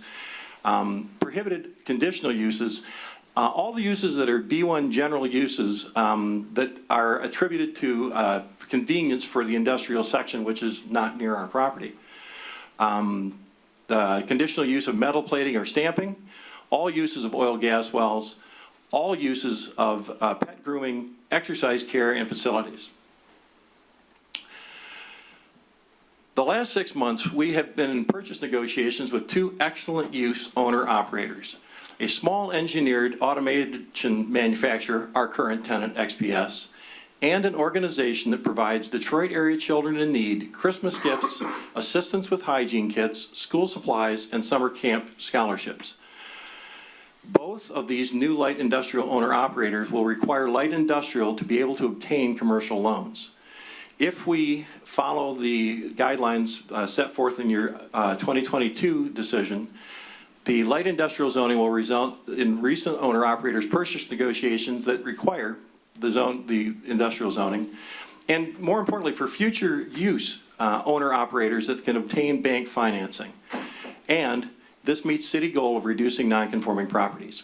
If we go back to the non-conforming residential, it will be difficult to attract compatible use owner-operators and extremely difficult for future owner-operators to obtain commercial loans to purchase the non-conforming properties. Again, the reasons for light industrial zoning and special project are that the industrial uses have operated at the site continuously for 90 years. The environmental remediation of the site for residential development, unfortunately, the use is impossible. Light industrial zoning eliminates a nonconformance and allows future owner-operators to obtain bank financing. And finally, Albertson LLC offers to prohibit inappropriate light industrial uses for our neighborhood by restrictive covenants. We encourage the city of Rochester to adopt the official zoning map designating these properties as light industrial and special project areas per the adopted 2022 Master Plan Future Use Map. Thank you for your time and consideration. And I would like to introduce, if I could, John Gaber. He'll speak to some of the more legal issues. And somewhere out in the Ethernet, we have our environmental consultant who did the work at Lake Shore. She will duck off. Oh, and of course, if you have any questions, just let me know. Hey. Thank you, Jeff. Good evening, Planning Commission. My name is John Gaber, and I'm the attorney for Albertson LLC. Thank you for the opportunity to speak this evening. Jeff did a great job of going through the history of this site and explaining basically the reasons as to why this Planning Commission changed its master plan in 2022 to designate the property for light industrial. Now, what I'd like to do is to focus on your ordinance criteria to show why this makes sense from a legal perspective, not just a practical perspective, given the environmental situation. So your criteria for amending your zoning map are in section 3406 of your zoning ordinance. And I want to just highlight a couple of those criteria that this body and the city council is supposed to look at to make these determinations. The first and probably the foremost is compliance with the master plan. And we've just heard what was done, how this was changed in the future land use map in 2022. So that's why we're promoting this change in the zoning map to be consistent with that. So that is one of the criteria that you would look at. Another criteria in your ordinance is the compatibility of the site's physical, environmental, and geological features with the proposed uses in L1. Well, environmental, you just heard from Jeff. I mean, the conditions of the site provide that this site can only be used for non-residential purposes because of the levels of contamination. It can't be cleaned up to be used for residential, so that's a non-starter.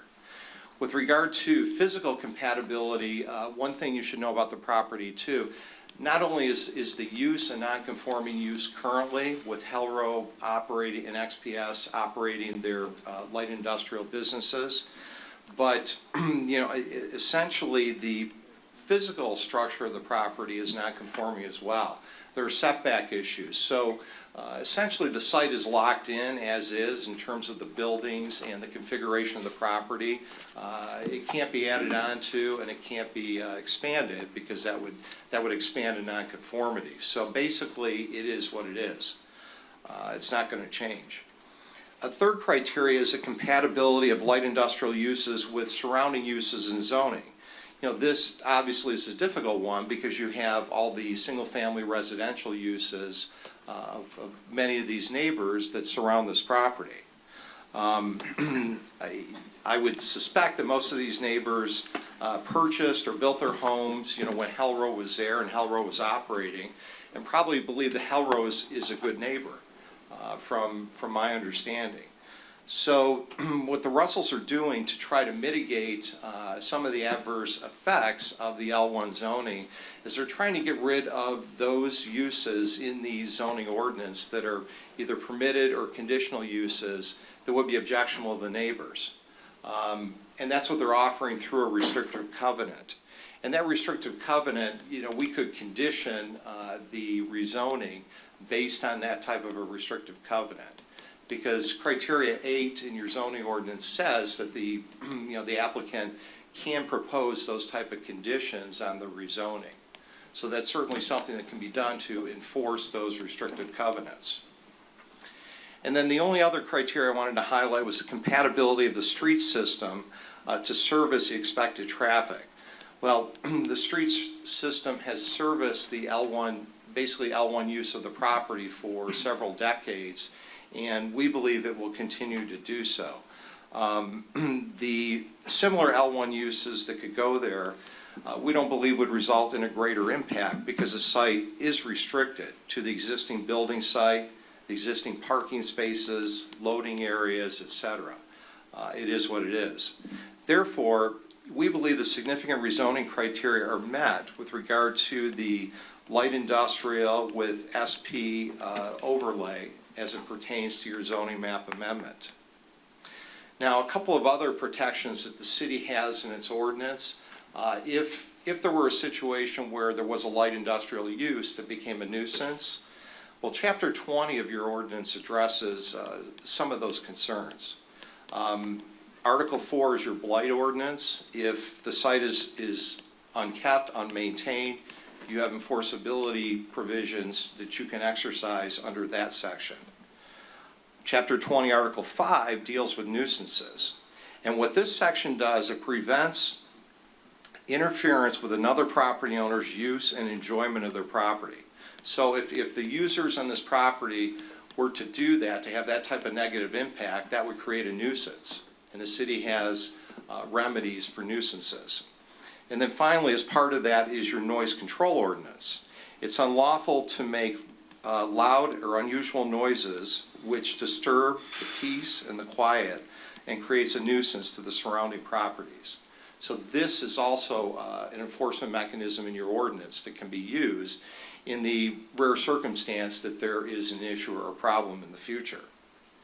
And then the one final point I want to highlight is at the last meeting in March, it was highlighted by the administration essentially that one of the objectives in terms of converting your future land use map into a zoning map was to basically get rid of non-conforming uses within the city. That was one of the objectives, and that was one of the outcomes, I believe, if it's approved. And what that does is that makes properties takes non-conforming properties and makes them conforming with the zoning designation that's proposed so that they can be used, so that there's certainty for the present owners, the future owners, and the neighbors of those properties as well. So in conclusion, you know, the light industrial with a special purpose is consistent with the future land use map and the other zoning map amendment criteria in your ordinance. The Russells are offering the restrictive covenants as a condition to help protect the neighborhood. And the city also has enforcement ordinances if there are any issues that need remedying. So the rezoning, because it's consistent with eliminating a nonconformity and it meets these requirements in your ordinance, we think should be included as is in the final determination when you approve the amendment to the map. So we just like to point out those factors from a legal perspective, because as Nick mentioned earlier, I mean, there are a lot of, concerns and a lot of emotions here because this is where people live, have a business, operate, and they want to continue doing so without, interference. And we appreciate that. And this is how we satisfy the ordinance criteria to get there. So thank you. Thank you. And I'm not sure how to bring up the Zoom. Thanks, Brian. Somewhere out there in the nether world, I think, is. You know? Okay. Well. Okay. Mr. If I may, with all due respect, I kind of would like to hear just about it for just a minute. I think the public would like to hear about it because I've spoken to some of them about it. Mayor, you want to hear a little bit about it? Okay, Yep. so if we can limit it to 5 minutes, Jeff, that would be great. Thank you. Well, then you can see, I don't know how the screens all work, but there's Kurt Kella. Kurt is a senior project manager for Lakeshore Environmental Incorporated and our environmental specialist. So Kurt, take it away. Yeah, hopefully everybody can hear me, and thank you for allowing me to remote in. I grew up in Rochester, so I know the site pretty good. I went to Rochester schools all my life, but in any event, I can cut to the quick on it because Jeff did such a long introduction. And so the main thing is that the Russells and Albertson, they followed the correct paperwork and they filed the BEA. So they are not responsible. What everybody forgets is that it's not their obligation to clean it up. So when they talked to me about it, first thing, they hired Don Penman from my office, a tremendous environmental manager. He's since retired. But Don, one of his conclusions was the Russells or the Albertson LLC did not contribute to the contamination. So one of their findings of the 2018 study was that the contamination truly was from Amoco and they were liable. So the BEA was solid. And now it is Eagle, the Environmental Great Lakes and Energy. So Eagle has, I guess, affirmed this baseline environmental assessment. So that takes care of that. Now, and just recently, I also reviewed all the data, and I conclude the same thing that Don did, and that that this is a very nearly impossible site to clean. I could do it. I mean, Nick talked earlier, I might be able to do it in 50 years, given a lot of money. But the problem with that is, we would be required to tear up the road. We would be required to tear up the rails to trails, and we would have to put in a lot of infrastructure. And again, remember, this is not their obligation to do it. So if Amoco or someone chose to do that, there would be a lot of disturbances to the area, and regardless of how much money we were able to get, and Jeff has hit the nail on the head here, we could not get funding for this. It would be very unlikely. The scoring would be low. And regardless, if we had an unlimited amount of money, I could go crazy out there and there's no way I would get it done in 10 years. So my goal is to just certify that he is correct in his assumptions regarding the environmental, and to reiterate to everybody that it is not their fault. It was Amoco's fault.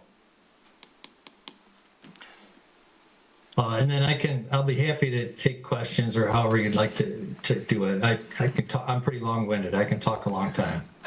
Mr. Coelho, I think we appreciate your comments, and we will move on to the next person who wants to come up to the lectern, okay? So thank you, sir.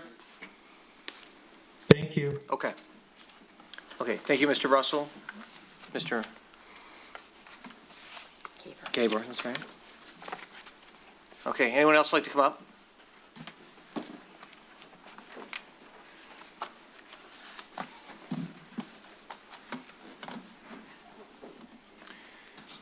Ms. Mountain, how are you doing? I'm well, thank you. Margaret Mountain, 160 Albertson Street. And I think the first part's almost some feedback to whoever writes the 5,000 letters. I almost didn't attend this public hearing because I received a letter from the city that said adoption of the new districts and new official zoning map will, this is bold and underlined, not impact any single family or two-family residential district. So I was surprised to read that because I came to the March Planning Commission meeting and we were discussing the changes to 322 and 326 Albertson, and there wasn't any conversation about keeping it residential. But thankfully I checked your interactive map and saw that those properties still showed residential to industrial. So I interpreted will not impact single family or two family to will not change. So I bring that up because I thought change would mean, or impact and change would be kind of, you could flip them around. So I mention this because I misinterpreted. So I think there might be many more people here today if they read the letter the way I did. Because I might be saying they think, well, I'm residential, it's not going to impact me. But I think moving something from residential to light industrial actually is an impact. So I raise that because I think this meeting and the letters are an attempt to communicate, and it's really important that we're clear with that. And especially when it was bold and underlined, I found it a little offensive, to be honest with you. But anyway, so I did some checking to try to understand why we were going to make the change from residential to industrial. So I went back to the February 7th, 22 Planning Commission meeting where the final public hearing was held before the master plan went to the Planning Commission for adoption. The hearing lasted 10 minutes, and the only presenters that were there were the owners of 322 and 326 Albertson. There were no dissenters, and I would suggest, especially given the history of the property, that there were no dissenters because the surrounding residents didn't know there was going to be a last-minute change. And there was nothing in the minutes that I could find that gave even any rationale if you wanted to go back and say, so why did it go from R1 to L1? So I went to look at the video, but it's not on the city website anymore. But Mr. Brady from your Beckett and Rader company that did the master plan said in the notes, it did say that the changes and comments would be in the minutes. And I looked and I couldn't find them. So if they're there, I couldn't find them. So then I went to the packet for the April meeting where it came to the Planning Commission, and I couldn't find the comments there either. So what problem are we trying to solve, right? Typically, you only rezone if you're going to have a problem to solve. So I thought, well, maybe Rochester doesn't have enough industrial property. But when you look at the master plan, we know that's not true because it said we actually have enough, and we're moving Solaronics and Dillman and Upton from industrial to residential. So that's not the problem we're trying to solve. The site's contaminated.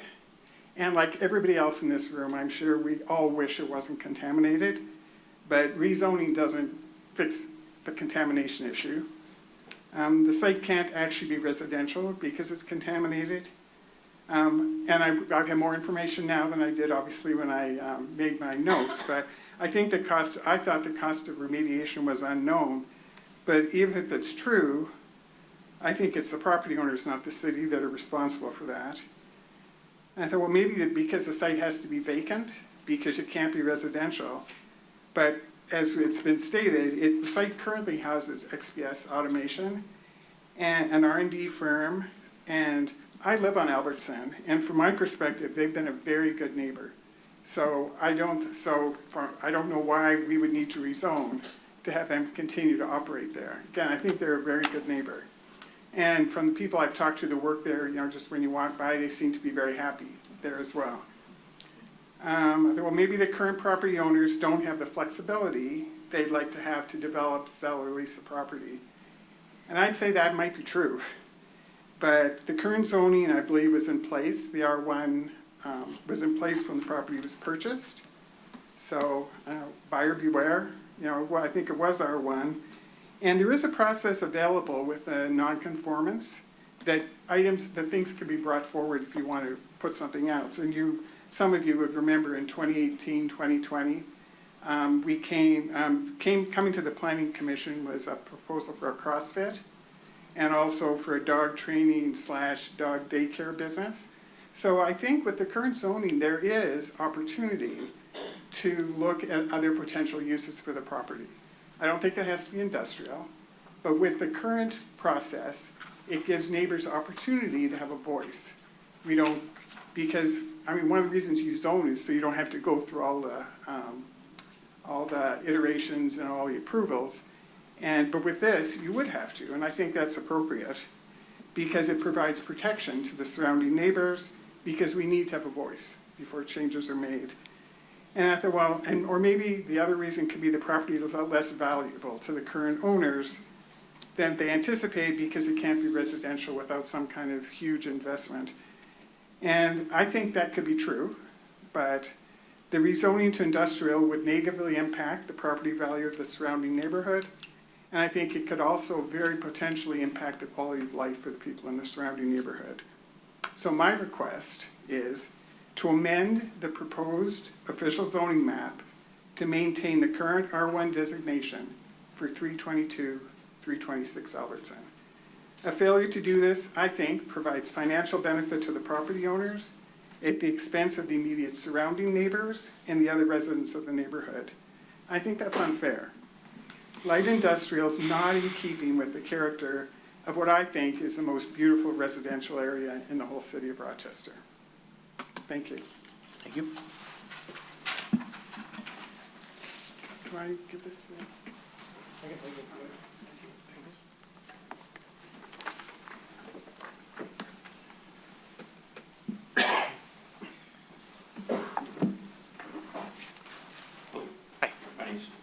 Gamage, my wife Linda. We live at 333 Griggs Street, directly adjacent to the Howell Road property.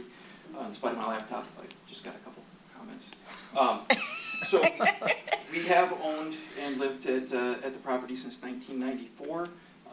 As I mentioned, it is directly adjacent to the Albertson property, 322 and 326, which, as Jeff showed in his presentation, that's been zoned R1 since before we purchased our property. And with current zoning of R1 non-conforming, as Margaret pointed out, we feel that there is some insurance, that there will be notification and a review process in place for the neighborhood to have input if more impactful uses to the neighborhood are proposed. We've been concerned in the past over additional noise and traffic with 2 of the proposed uses, and we were able to leverage the process, the existing process, to have some dialogue to come before this commission with our concerns that hadn't been considered, and the review and dialogue process resulted in a less impactful and appropriate use that is currently housed on the property. There are a lot of things, as Jeff pointed out, in the definition of light industrial that really are not fitting directly in a residential zone, and that would be more impactful to our neighborhood, our property values, and most importantly, our quality of life. And we're asking the Planning Commission recommend leaving the zoning and current process for this non-conforming property as it is, and has been since most everybody in the neighborhood purchased their property. Thank you. Thank you. Thank you. You're welcome.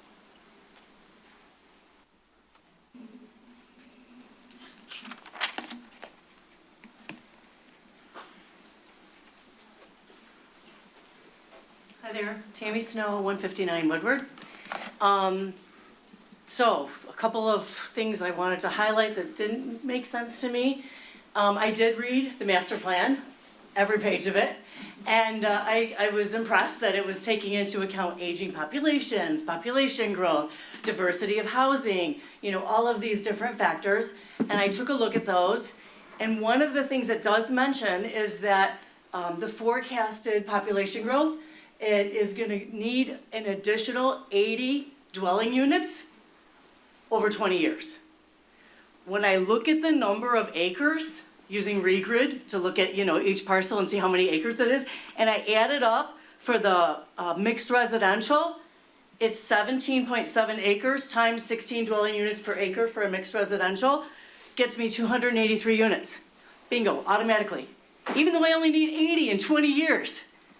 So I have a concern about that, and even though I know you're looking ahead 50 years, but I think, things change so much. I mean, with the environment, with the population trends, with everything, it doesn't make sense for us to plan that far ahead, 50 years. And it also doesn't make sense for us to put everything in now when we're not gonna need it till later. We also need time to build the traffic infrastructure if we were to do something like that, right? We know that Rochester is definitely a thoroughfare.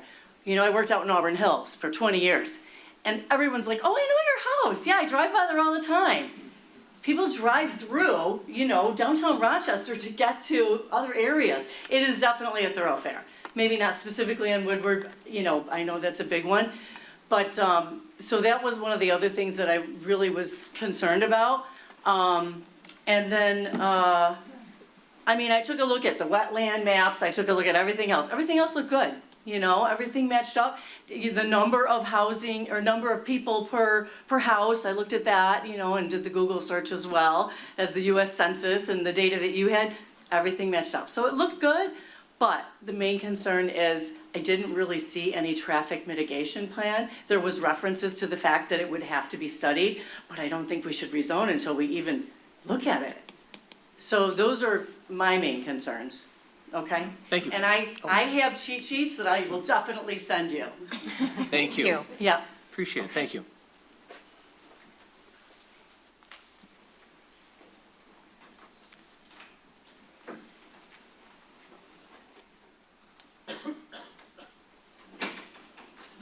Good evening, I'm Michael Coleman at 337 Griggs Street, and appreciate the opportunity. I am requesting, pertaining to the Albert property, that the zoning designation on the official zoning map for 322 and 326 Everton remain as residential and not be changed to light industrial. The current residential zoning designation, along with the ordinances covering non-conforming uses, provides the best way to protect the interests of both the current property owners and the surrounding neighbors. Sorry. The Albertson property owners can continue to use their property as they've been using it now for manufacturing into the future. And the neighborhoods have the protections of the non-conforming ordinance to have some input into how that property changes in the future. And in addition, Planning Commission also gets to have some more input, given its current residential non-conforming status. So changing the designation from residential to industrial will remove those protections that the neighbors currently have to have that input process and completely open it up to the uses in industrial. And here, I had some more additional, but fortunately Jeff did part of my job for me. A lot of the uses for industrial make no sense at that location. So again, I'm also kind of confused as to how this got so far, where there was approval for this to be an industrial district in a neighborhood next to the park. And so it's good to know that we're in agreement that the majority, I'd say, of industrial uses do not make sense for that. And so that's what I had prepared. I just wanted to respond to a couple of the points. So my understanding is that the goal is to simplify, make things consistent, standard.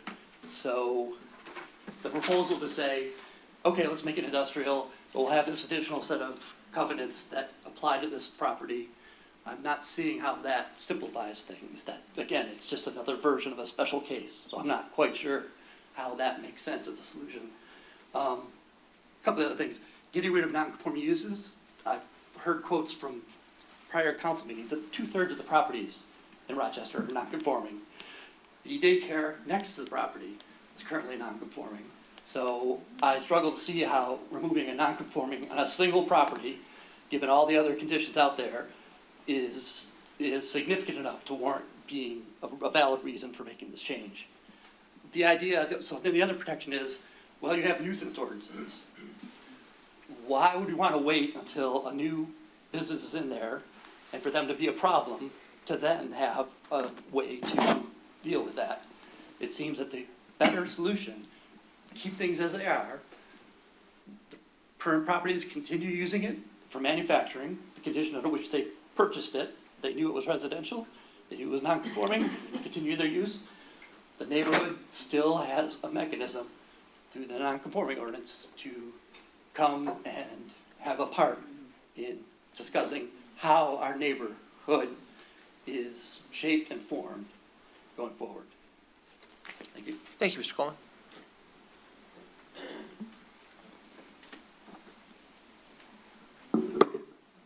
Hello, my name's Ann Wing. I live at 318 Griggs, right around the corner from the Albertson spot we're talking about. I don't come with anything formal prepared. I came here to listen tonight, but I'd like to speak not as a professional or a lawyer or an environmentalist, but as a mother.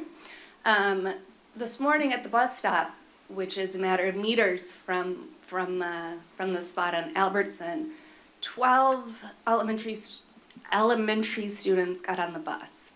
So what does that mean when we go from residential to light industrial? Does that mean more traffic zooming around that corner? What does it mean for customers? Noise for our children?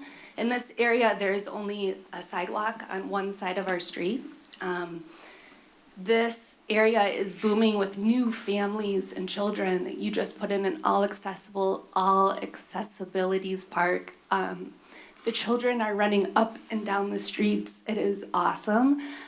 So I think you are in a very tough spot. I too wish the land was not contaminated, but whatever the decision is, I request that we consider the traffic and the people that are coming into the area and how it affects our children and these next generations of the Albertson Park community.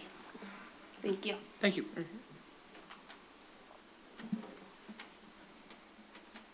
Is there anyone else? Mr. Smith, how are you? Good evening. Cody Smith, 528 Ludlow. Actually, just last month will be my 20th year here in Rochester as a resident. So, I understand the situation the planning commission is in, trying to find a balance between keeping the citizens happy and the city, doing what's best for the city as well as the property and business owners. That's a tough balance to find. So all I can do is state our case as everyone else has been doing. And I say our case, and I forgot my sign, it's Ludlow Living, or Ludlow rezoning sign back there. But Ludlow came to action when the Solaronics property went up for sale and rezoning. Because the people on Ludlow and around the city were not satisfied or happy with how that was being proposed and didn't want to see that to be rezoned to where it was to be RM1.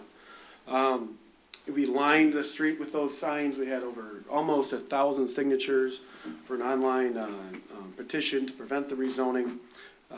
We packed this room a couple times, almost like it was tonight, not quite as full. And yet it was still, went through the process and was still rezoned by the planning commission and ultimately city council to be RM1. And then here we are now considering a very similar situation with the Dillman and Upton property that is just across the street from there. So that's also being proposed to be changed to RM1 per the map. It doesn't appear for any other reason than to just mirror image the Solaronics facility. And it was talked about during the Solaronics that did not set precedents. It would not have any indication on the Dillman and Upton property, but now it looks like it is. But I'd like to talk more broadly about this process and not focus on the Dillman and Upton or Solaronics.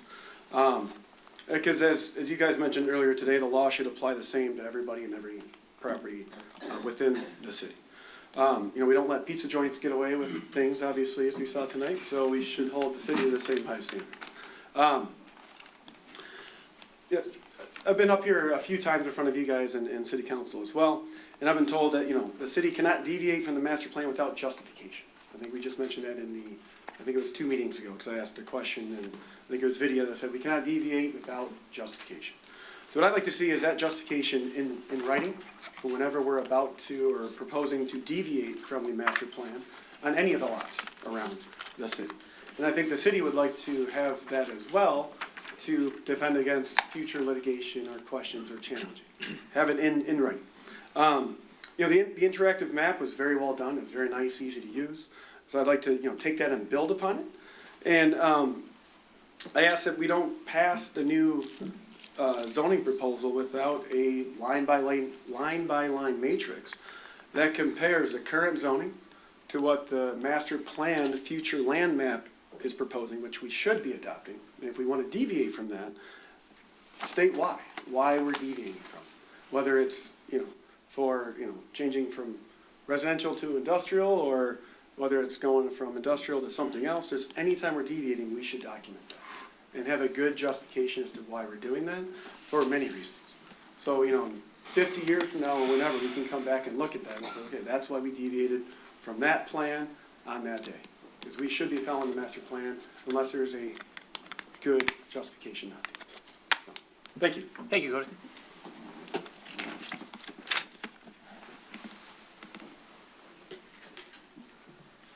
Hi, my name is Andy Norton, and I live at 312 Griggs Street, so pretty close to the Albertson property that we've been discussing. And it struck me as we've been having this discussion, and I've learned more about the history, that we have a property here that I think most people would agree, given where it's situated, should be a residential property. If you're going to design something from scratch and everything else was around it, you'd make it residential. But it's a polluted site. It's polluted by a major corporation a long time ago. And we're trying to fix that problem by just sort of, in my mind, kind of papering it over and said, okay, we can't fix that problem, let's make it industrial, and that sort of fixes the problem. But it doesn't fix the problem. It's still polluted, right? Long term, at some point, you probably need a long-term solution. You can't let this ride. And at some point, it may be an issue from an environmental perspective and from a health perspective. And if you just change it to industrial zoning, which would help the property owners, I can see that, but it might not help the whole city and the whole neighborhood. And I just think the city, before they made a change like this, should think about, is there another way to really fix this property? And is there another way the city could go about fixing this property fixing the pollution, and so it can stay in the proper zoning. So that's my input for you. Thank you, sir. Thank you.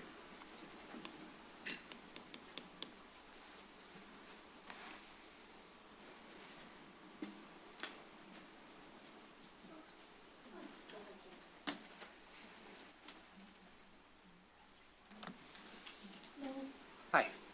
Hi. My name is Jane Pitchford, and I live at 177 Alberton. And I do also agree with many of my neighbors that 322, 324, and 326 Albertson should remain zoned residential, non-conforming. This property is a challenging situation, as it seems out of place, surrounded by the park, the beautiful homes, and the quiet neighborhood. But it is where it is.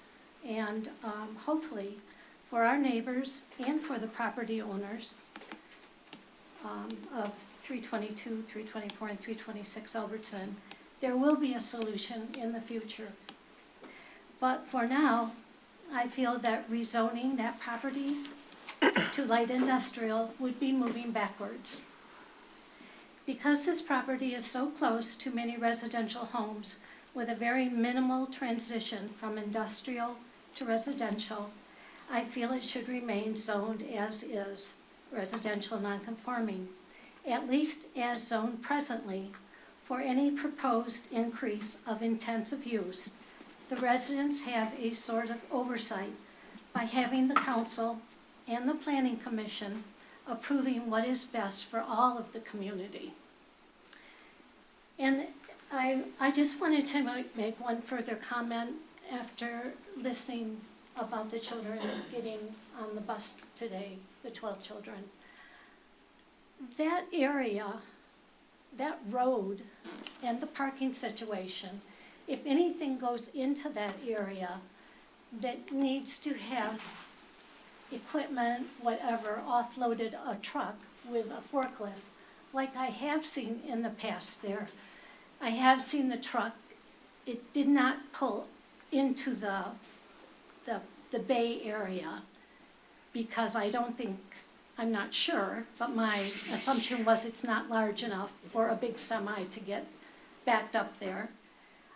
And so what do I see? I see some man with a forklift taking heavy equipment off of a semi-truck and kids coming down the hill around the bend there by that road on their bikes, and moms with baby carriages and dog walkers, because there's no sidewalk there.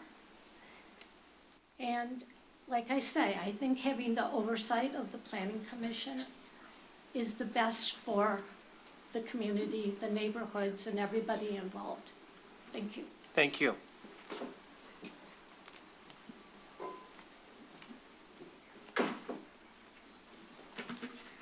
Kim Russell, 345 Lysander. We've been property owners here for 36 years. I'm 50% property owner of the 322 and 326 Albertson, and 50% owner of Howell Corporation, although Jeff does all the work. I'm still 50% owner. We have owned that since 1992. We moved to Albertson property in 1995. I don't think it was 98. We operated in 1996, which is a still current operation, and it's been light industrial for 90 years. And traffic, if you put any kind of residential in the Dillman, Sully Onyx, talk about traffic, that needs a traffic study, because that would create quite a bit of traffic. This building is very special. I mean, it's hard. It's a hard building because it isn't a residential area. It's across from the Paint Creek Trailway. It faces the Rochester City Park, and we hear you. I mean, we hear all of you. I'm not sure what you would like us to do, because you've just heard we've spent enormous amount of income, finances, trying to figure out if we can make this residential. When Jeff and I purchased this property 30 years ago, it was zoned residential, and we hoped someday that we would turn those two properties into residential homes. As you can see, after the explanation and the history of the Albertson property, the result of the Phase 2 environmental study was disappointing. I mean, it's disappointing for us. We had a big sign with homes up there, and it's disappointing to the neighbors. But it's non-conforming and it can't be cleaned up. So I'm not sure what we're really being asked to do. During our ownership, we have provided positive impact to this property in several ways. We planted arborvitaes in the vacant alley that was divided between the two properties to shield.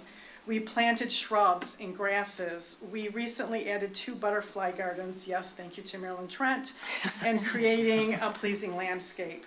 We purchased this property, Albertson, that was located, it was on a dirt road. We paved our parking lot. We paid 100% of the curbing for that. We upgraded the building in and outside over the years.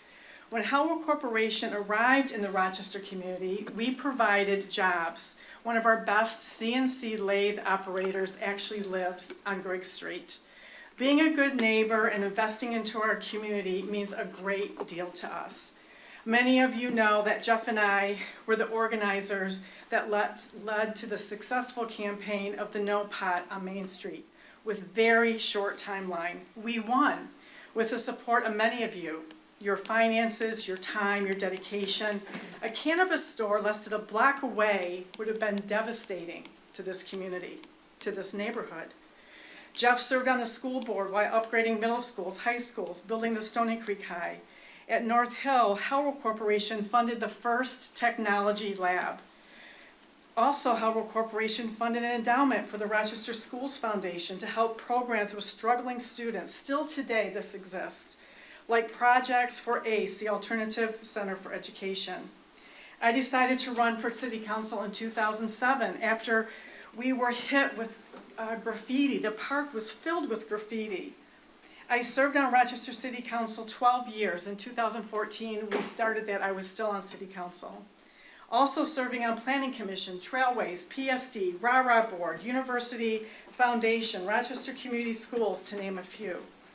10 years ago, we were starting to think of retirement. We decided to redevelop our property and advertise. Unfortunately for all of us, our environmental restrictions and our dreams of building those 2 homes could not be a reality. Jeff and I had to pivot. We had to do a paradigm shift. We shifted to other options for that property. We had opportunities, but the voices squashed those opportunities. We had a signed lease by a personal training center. Our building was ideal. It was on the trailways, on the park. We had limited hours. We felt it was a great fit for the neighborhood.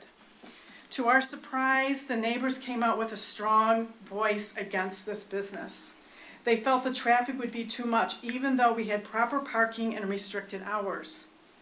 After that meeting at Planning Commission, our owners, they asked us to release them from the lease, which we did. Our next opportunity was the dog facility. This time we decided we would meet with the neighbors first at the child care center, which we did before the Planning Commission meeting. We also had another meeting at the actually operation of the training center, but this backfired on us as well. Even though the city of Rochester has ordinances to protect against obtrusive noise, the request to do a costly sound study ensuring that we would regulate the level of sound that was emitted at certain times and places would maintain the peace and quiet of this community. We passed this test with flying colors. There's more noise from Arts and Apples, from all the events that happen, especially in the summer. But the neighbors still felt that it was going to negatively impact them. So the dog owner company decided, even though Planning Commission was leaning towards okaying that the battle with the neighbors would just be too much, and they walked away. This is another devastating financial blow. We currently have residents in our building that have the option to buy, that you all enjoy. But in order for them to get funding, it has to be zoned properly. Currently, on the future land use map that we all know that was passed in April of 2022, we were surprised that you weren't there either. But that shouldn't penalize us for really sticking up for our own property. We're asking the Planning Commission to move forward with this plan on Albertson property being discussed tonight, as zoned as light industrial and special project designation. With conditions that we presented today, we want to make you happy. We don't want a lot of traffic. We don't want some of the things that you don't want there. We don't think it's appropriate. But we do think it's important to have the best and highest use for that land. Jeff and I, we've reached retirement age. We're both in our mid-60s. And the fate falls in the hands of others in our retirement. As far as a financial gain, we would get no financial gain. We would be giving that to the next people. We have two interested buyers. The people that are currently there and a beautiful nonprofit that doesn't even work in the summer, but they have to have the proper zoning. Already, I'm not sure what to say other than we are just asking the Planning Commission and the city to do what is just and right from the facts and the history of this property. We want it to be homes, but it cannot be. Thank you. Thank you.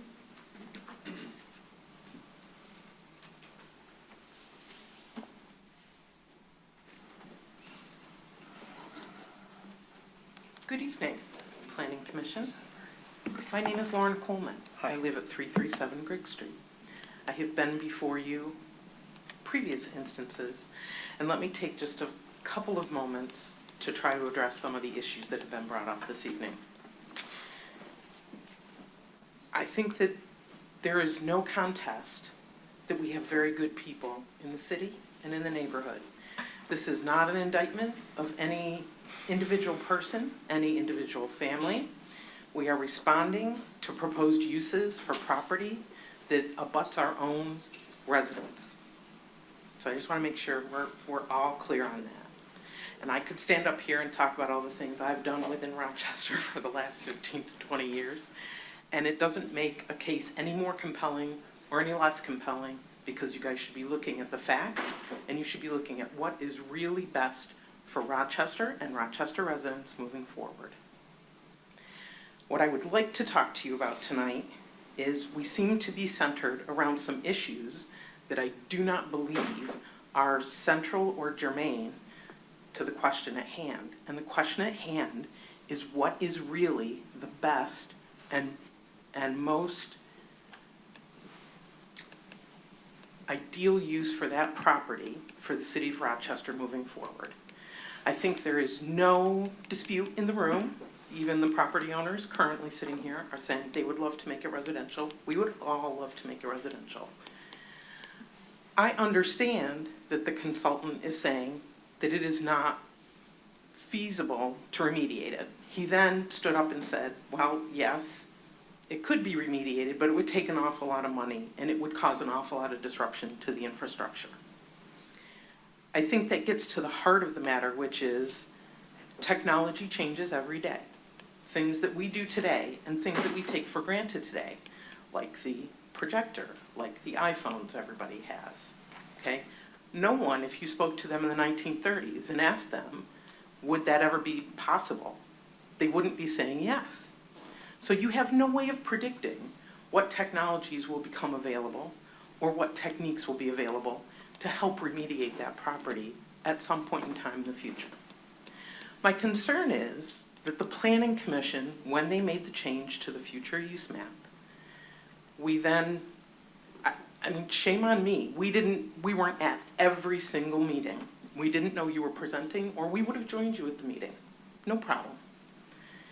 When we heard about it and when we understood what was going on, I think what you'll find is that we tried to be responsive, we're trying to be respectful, and we're trying to make sure that we understand the motivations behind why the change. Why, as a planning commission, do you believe that it's beneficial to Rochester to have those two parcels sitting as light industrial? And if you're contemplating the light industrial plus the restrictive covenants, I might remind you that that's every bit an exception-based zoning status as the current residential non-conforming. So one of the questions I keep trying to answer is, so what problem are we fixing? You've got a neighborhood who's happy with the tenant. You've got a landlord who's happy with the tenant. And I can't speak to whether or not they can get a business loan or cannot get a business loan. I don't know whether you got a business loan when you purchased the property and it was residential non-conforming. Not my job, okay? Not my job to know that. What it is my job to know is, how is that gonna affect our neighborhood? Will we still have a voice about potential uses that go into those properties? Because they intimately affect us every single day. And it will affect the entirety of that neighborhood area should anybody try to sell. So I've had also the question of, well, geez, you know, you guys moved into this area and you knew there was an industrial building behind you. You know, you took the risk, much like we've also offered. You knew that it was residential non-conforming when you purchased the property and contaminated. However, when we did our due diligence on purchasing the property, we spoke to neighbors, we hung out in the area to see what the actual experience was like, and we actually looked at the zoning. And it was zoned R1. And then we saw that it was R1 non-conforming. And we started to ask questions about, well, what did that mean? And that meant that the use couldn't be any more intensive than it was right now when we purchased the property. Okay, so all I will say is, if the property is now zoned light industrial, anybody who comes in to purchase in that neighborhood is gonna see the light industrial parcels. They are not gonna be inclined to go find out what restrictive covenants are there. And so the city, in and of itself, I think is gonna be challenged to maintain property values in that area. So I would really ask you as a council to think about this and to think about, what problem are you trying to solve? Because we had a situation that placed a burden equally on the property owners to notify us and to make sure that we had due process to understand what was going to be proposed for that area. And the burden is also on us, because now I can't live without understanding what's happening at the planning commission meetings every month, what's happening at the city council meeting every month. Fans. Can I go on vacation? I don't know. Is there a planning commission meeting? I might miss something really important. And I just have to tell you that is, I mean, it's funny, but it's not funny, right? It is a serious emotional burden that we live with all the time. So I wish them a great retirement. And I know that they've been good citizens for Rochester. And I know when they ran Hellrow, they were a good neighbor. I don't have any issue with them. I have an issue with us deciding that it makes sense to put light industrial parcels, no matter how restricted, into a residential neighborhood. And especially that spot, for all of the reasons that the other residents have identified as well. It's a kid-intensive area. It's a blind turn area. Right? We have to have the right tenant for that location. And that's all we're asking. So all of these things where, you know, we're being painted as the bad guys for raising issues or raising objections, I would just say, think about, if those businesses were proposed to be in your backyard, how supportive would you be? Because I think unless you can answer that question with, I would be totally thrilled, or, hey, I could live with that, I think you owe us the courtesy as residents to extend us the same courtesy, to be able to have visibility to what's going in there and to have a voice with the council. The other thing that I want to do is I really want to make sure that we speak to the process. And I know Margaret shared some comments about, you know, how difficult it was for her to understand that there actually was a change being presented, okay? She's already discussed the letter. I'm not going to discuss the letter. But I think as a planning commission, you need to go back and take a look at the processes that you use, because when you do something this different and this drastic, I think it is very important to make sure if the current property has a non-conformance on it that requires notification, how do we get this far down the process without any formal notification? And to have a city manager tell us, well, it's a change, but it's not an impact. That didn't feel very good. And I don't think it was very accurate.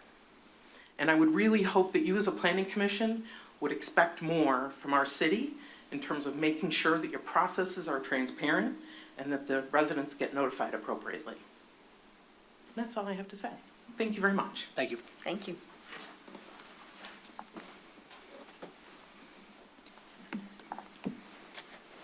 Is there anyone else who would like to make a comment at the lectern on this issue?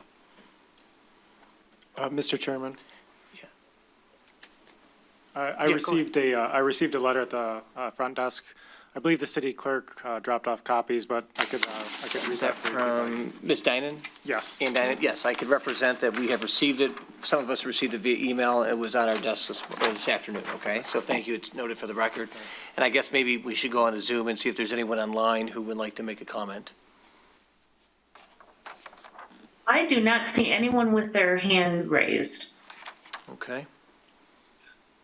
All right. Okay, final call. Anyone who has a comment, please stand up or else I'm going to move to close the public hearing. Yeah, or else, yeah, that's it. No? Okay, all right. So at 9:35, I'm going to close the public hearing on this particular issue. I want to thank every resident who came up and spoke. Your comments were incredibly well-received. We've heard them before, and it's good to hear them again. I guess I'll open up the commissioners for a brief conversation, and we'll discuss kind of next steps. But I think the idea is to follow through with the recommendations from Mr. Jackson and maybe the city administration, that what we'll do is, we talked about the changes. I suppose the city will, the next steps will endeavor to have some meetings scheduled with the planners.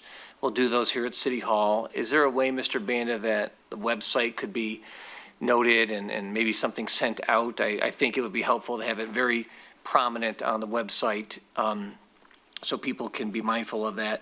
And if anyone is out there watching or listening still, all of us have emails to the city. Please do not hesitate to reach out to us if you have particular questions. I know many of us have spoken to many of you directly to get your thoughts, because we want to hear from all stakeholders. But absent any conversation or any dialogue on our end, I guess I would be looking for a motion to table this into the May meeting in order to allow city administration, Mr. Jackson, to set up those meetings inside City Hall with the residents. Yes. Can I ask, for us, Planning Commission? Of course. When should we deliberate? When do we get to discuss? Do we do that now, or do we wait till the next meeting? I guess maybe Mr. Banner, Mr. Kratt, or, I mean, if you have a comment right now, I suppose you could.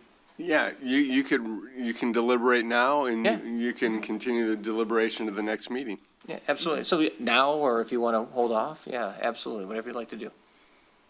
Okay, I have, like, a few things to comment on the zoning map that I noted. Go right ahead, yeah. Preparing for the meeting. I'll go in order of the public comments we heard. So like going back to the Assistance League and what their comments on South Street. On the south side is what they're commenting on. And I believe it's not just them, but I've heard in several instances, there's warehouses that house furniture or refurbished things, and they want to sell out of those locations, right? It's too cumbersome to take the furniture other places, and they just want people to come there. And they've been told they can't do that because it's light industrial. So I ask if there is a way that we can look into that and see if there is any flexibility. I know that some of the other industrial properties also sell windshield wipers, for example, or oil or I'm getting into cars, which is not my thing. But they sell on their properties. And I believe what I was told is because that is an accessory use to the primary use, which is permitted. And so I wonder what's the difference between the warehouse, which is also a primary use, and having a cash register for resale there. Like, why is that not an accessory use? I just think there's something that we should be able to do for those businesses and come to some kind of solution. And if not, then I think we should look at the zoning. We might have other tools in our toolbox, like it's special projects or conditional uses or things like that, where we might be able to help these local businesses, because that is concerning. The second, do I pause? Christian, how do you? You're not gonna get an answer. No one's stopping Okay, you. just keep going, Yeah, go right okay. ahead. Okay, so, Floor is yours. the second one then, is Albertson and the Russells property. I think the Russells, and again, this is deliberation. I know we're gonna still take in a lot more comments, so I reserve the right to change my opinions here. But as of now, I feel like the Russells, you do make a very compelling case. I will say, from my perspective though, I think, it is non-conforming, and instead of rezoning to meet the non-conforming, it feels like the appropriate thing would be to keep it at the lesser intensity that we think is appropriate for that area and designate the special projects. Because my understanding is with the special projects overlay that is currently in place, that does allow flexibility for pretty much anything to be on that property, as long as it comes through the due process and comes through the planning commission and city council, I think, with special projects. So I would argue that what we're doing today is probably the best solution for everyone, where we keep it to that lesser intense designation, but then keep that special projects. Do not get rid of that, because then that allows us the flexibility to say, if there is another industrial property or something that wants to come in, let's hear their case and make those determinations as is. So that's what I'm inclined to think with Albertson, but again, welcome everyone's thoughts on that one. And then the last one I want to bring up, I think tonight is, it was mentioned, but we didn't get into the details really, but by a citizen is Woodward and Ludlow and where they meet. In today, that whole section, Solaronics, Dillman and Upton, DPW, the Eagles, the car wash, all of that is light industrial, industrial one. In the master plan, if you look at it, all those sections change to residential. Solaronics goes to, I think, RM or RT. Dillman and Upton is supposed to go to RT. The Eagles, DPW, car wash are supposed to be multifamily. If you look at what we've put out in the interactive map, Solaronics and Dillman and Upton changed to residential, but we left DPW, the car wash, the Eagles, the fitness center, those areas, as we've changed those to light industrial. And to me, there's just some inconsistency there that I want us to look at before, again, coming back. I tend to think that I align with the master plan and moving those to residential. I think it makes sense. Again, it's on a lot of the reasons, the Albertson property, we shouldn't move that to industrial. Same thing with Woodward and Ludlow. That is a neighborhood, that's a residential area. There's parks, trails. So a lot of the same concerns with that being designated industrial going forward. So I think I will pause and let others go. Thank you very much. Yeah. Yeah. I will just, I don't know what I should say. Full disclosure and transparency, I am also a neighbor of the Albertson property, and we have lived there since 1999. And great neighbors, never an issue. You have, I don't know, you have turkeys in the alley, if you know that. Yeah. Just today. But I will say that also in my mid-60s, my husband and I, our house is also kind of our nest egg. And it is concerning to have that prospect, such a large investment, now's the time, I don't know when that will be, but have a prospective buyer come to say, well, yeah, I don't want to live next to a factory or any of these other permitted uses the city has. And I'm not sophisticated enough to understand the covenants and how those might pass between me and another owner, you and another owner. And it does seem like it needs more discussion, I think. Thank you. Anyone listen? I'd like to pose a question, but first, just a thank you to everybody for braving the discomfort of a warm room and standing room. I thought the comments were very helpful. Took a lot of good notes and very compelling arguments on both sides. Attorney Crot's not here, so maybe this question's misplaced. Oh, he is way in the back. Hello, sir. I didn't even see him. Yeah. Well, good, I'm glad you're here. Then I'll ask the question a little bit more confidently. So, the few times throughout the evening, the best and highest use was sort of cited as maybe the standard for zoning. And I'm curious if that's the legal standard. And I find it difficult to consider, RM1 as the best and highest use if that use is not possible. So maybe you can comment on that, although Lauren Coleman made a good point about technology, right? If the master plan is looking forward 30 to 50 years, and we're trying to find the best and highest use, maybe we don't necessarily know exactly what that is because it could be economically feasible to remediate the property. So it's a hard topic, I think, to really work through in my mind tonight, but hopefully you can answer that question. Thank you. Now we're, as much as you're comfortable with on the spot. You can kick the John if you need to, he's the land use. Well, not after he just walked all the way out. Listen, I need to get up and stretch the legs. No, I do think that John is probably a better, highest and best use is certainly a planning term, but what does that mean, right? Highest and best in whose eyes, right? And so, because it also has to be compatible, like what would be highest and best for, say, the property owner may not be the same viewed as the city's perspective of the surrounding property. So it's really is best for, in what sense, right? It's, I don't know, John, if you want to, do you want to jump in? I know there's planning technical terms for that, but. Yeah, in my experience, I think highest and best use is more of a real estate term than a planning term. I think it speaks more to the value of the property, how much return you can get on the property, and what use would generate the highest return on a property. So those are, the value of the property obviously is something that you think about as a planner in terms of land use patterns and impacts of land uses, but definitely is not a guiding principle, the highest and best use. It's not a planning term. Yeah, that's right.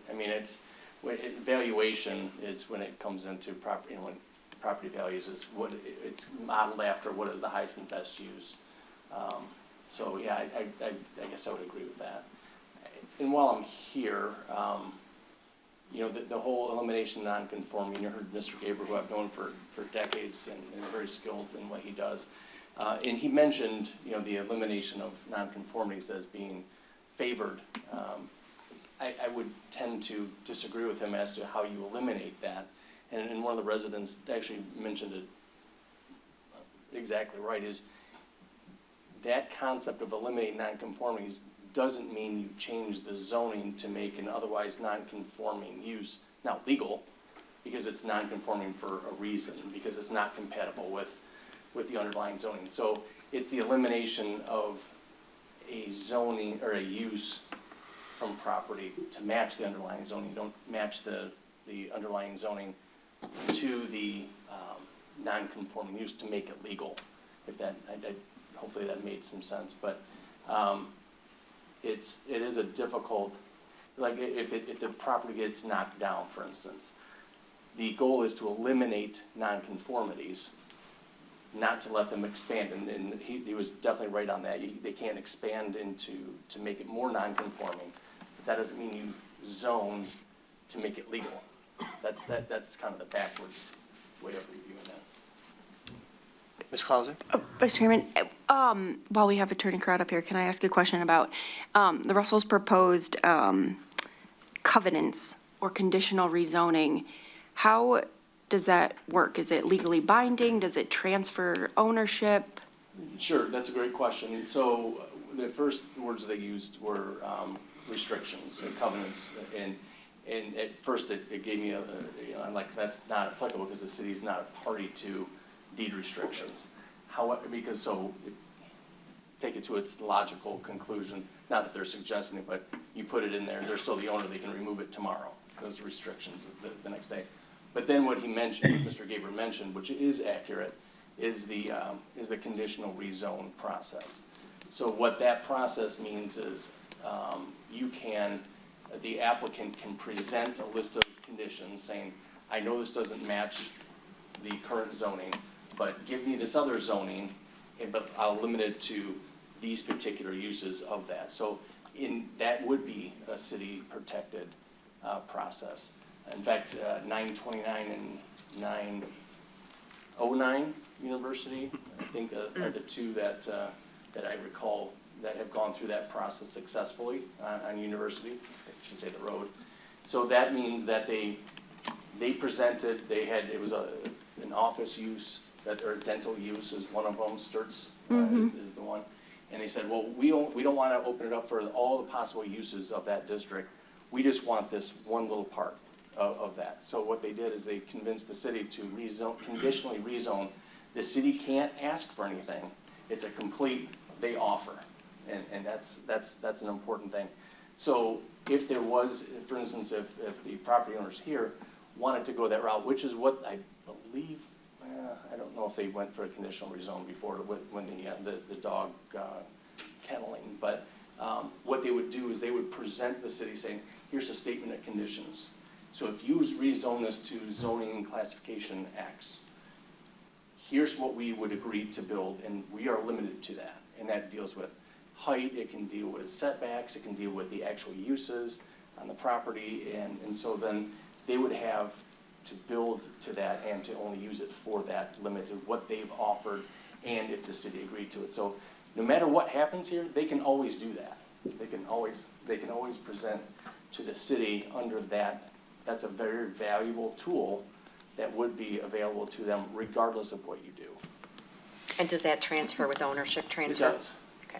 It does. And they would have a year to actually implement that, or they actually, it reverts back to the underlying zoning, which actually happened on the north side of University some years ago. So, it would transfer, because it's actual zoning. In fact, most zoning maps will have like a little asterisk on that property. I don't know if this one does, but the legend will say conditionally rezoned. So you'll see, I think it's 929 and 909 are that right now, and that's why they're a different color. I think it's a blue on that map. Is a map a mark? Okay. Is Dan done? Are you all set? Mr. Bachman, any further questions? For now, yeah. Thank you very much. Thank you. All good over on this side? Sir? Madam Mayor. Thank you. Thank you. I would just like to speak to the process a bit here. What I think is, this is a pretty aggressive task we've taken on. We have not had a future land use map that is current for a long time. And that creates a lot of miscommunication and problems here at the Planning Commission with developers. And so, to me, it has been a dream to get to this place where hopefully we're going to have an approved, interactive future land use map. So I just want to thank everyone for the hard work even getting to this place, because I know there's been a lot of work by Vidya behind the scenes. And just seeing this map, this is the first time we in Planning Commission have even seen this map. So this has been really helpful, just seeing it, so we can think through this process. I think it's also interesting that we've had a lot of discussion tonight about one or two properties, but there's an awful lot of properties that were impacted by this that we're not having any discussion. So that does speak to, while it's an aggressive process, I think we are making a lot of progress in doing this. Those are really the only comments. I had a question, but you've answered it on the conditional rezoning and how that works. So I'd just like to thank everyone for their comments tonight. Thank you. Okay, so to that end, again, I will pose, if there is a commissioner who would like to make a motion to table this vote. Once we get through the process, we don't need to say it's May, I don't know. Oh, yeah, to a future meeting to be determined. Okay, that's perfectly fine, yep. So what we can do is. Chairman Hauser? Yes, Hi, video. Chairman Hauser? Yes. Hi. Sorry to interrupt you. Just before you close the discussion, I just wanted to add one more point which might help in the discussions and the earlier points that were raised by the commissioners. Just to remind you that there is a provision in the Rochester zoning ordinance that allows for substitution of non-conforming uses. It allows the Planning Commission to make a determination when a non-conforming use can be substituted with another non-conforming use if the Planning Commission determines that the new non-conforming use is more appropriate or less intensive than the existing non-conforming uses. You can approve that new non-conforming use with additional safeguards to protect the neighborhood. So it does allow, it's one of the unique provisions in the Rochester zoning code, which I haven't seen in many other zoning codes. So for the parcel that has come up so much in discussion tonight, if the industrial use is there on the property, the ordinance actually allows for it to be replaced with another industrial use, and the Planning Commission does have the ability to make the determination whether such use can be swapped out with something of a lesser degree or an equal degree with appropriate safeguards. So that is something to keep in the back of your mind while you're looking at it. That's very good to know. Thank you. Thank you. Okay, so back to what I was saying is that we would table this until a future date to be determined to allow the city to conduct further review of this issue and to have the engineer meet with the residents at a date and time that they would establish sometime later in the month of April, or even early May, depending on calendars. So that would be the motion. Jessica? I have a question about the process. So, for this meeting, there was a letter that was sent out to everyone to give them notice that we were going to have the public hearing. If we table this and we don't have another date in mind, how are residents going to know when it's going to come back for vote? Do we know another public hearing? We're not going to send out another letter to 5,000, probably, so it'll be on the website. It would be, it's not a public hearing again. This concludes the public hearing. You'll get that again at the city council. I guess people just have to check our agendas and follow through. We'll put it on Rochester Ready. We can get it out on that. Anybody that's signed up for our text, we can certainly get it out there. We'll make sure we can talk to the newspapers and let them know, hey, we're gonna take this up again when we're ready. So we'll do everything we can to get out, but to stuff 5,000 more things is not. It's a lot of postage. It is. It's a lot of postage. It's a lot of work, yeah. Is there any restriction in time between the public hearing and when we can vote? So we can have a public hearing now and then vote a year from now? Correct. No. That's not ideal, but. We're not going to wait a year, though. No, that was being dramatic. If we can wrap this up by May, we will. I mean, John and I was talking, we'll get a couple dates here next week, and then if, again, I think that's very astute to say, there's a lot of other properties that, we did get some calls, I'm not gonna say we didn't get calls, and we have those all noted, but we can wrap those up, and I love what Cody said, and we feel responsible, and it's part of the process, that we will have, anything that deviates from the land use map, we'll have to have reasons behind it. So we have to do that on each property, and there's probably less than 10 right now, so we should be able to get that done pretty quickly. We've been talking about this a lot, so we don't want to stall this, we want to keep it going. Wonderful. Okay. Madam Mayor? I'd like to make a motion to table the future land use map to a future meeting of the Planning Commission. Okay. There's support. Support. Mr. Stone? Okay. Dialogue, discussion. Brian, roll call, please. Hauser, Yes. Salvia, Yes. Bachman, Yes. Clauser, Yes. Hardin, Yes. Kenjic, Yes. Murphy, Yes. Stone. Yes. Okay, thank you. Moving on, considerations, there are none. Number 7, miscellaneous. Mr. City Manager, nothing? All set? I got a question. Mr. Kinzick? Yeah, Mr. Banda, I've noticed those brownstones on Main Street have, the two that were built have for sale signs in front of them. Are those properties, those two specific properties actually being, are for sale, or? Yeah, so there's 4 units there, he sold 1, there's 3 in those buildings, so there's 2 per building, so there's 3 that are still for sale, so he's spec built those. But I'm not talking about the vacant lots, I'm talking about the ones that are built. Condos, yeah, he built them out, but didn't have buyers for them, 1 of them, and the other 3 are for sale. Okay. Any other questions for Mr. Banda? None? Okay. Public comment. Anyone else want to make a public, sir? Yes, please. Long evening. Brian Bauer, 415 West 4th Street. I would make this observation. It was kind of noted that most of the conversation was about 2 or 3 properties. Myself, a couple other members were here on different properties. The whole thing kind of wears you down by the end of the day, right? I mean, I've been here now like, almost 4 hours, right? I got you. So please don't think that there isn't a need for more conversation. I'm really interested in hearing about those office hours because I think that may be the best way to go. I'm not real happy. I think you're technically correct with regards to not needing another public hearing. I think there's a need to address the public concern, and if the office hours can take care of that, that's great. And I know it's a big project. I've served on a planning commission and ZBA, so I understand what you guys are going through and working on. Really appreciate the work of the planners and the engineers, but don't rush through it, please. I just appreciate I have a chance to find out more and speak to it specifically. So I would ask that you set an appointment, because we don't, if you don't tell us what property you're talking about, how would? Oh, yeah, no, I didn't know if it was gonna be on the website, office hours we at will. this time. Yeah. That's what I was, I'm happy to set office hours. If you have your calendar, I'll do it now. Yeah. So. We haven't set it up. Well, but we will, yeah. it'll be posted on the website and maybe Facebook. We'll make sure we get the message out. And again, we're all in the emails, so please send us one if you have a question. Thank you very much. You're very welcome, sir. Okay.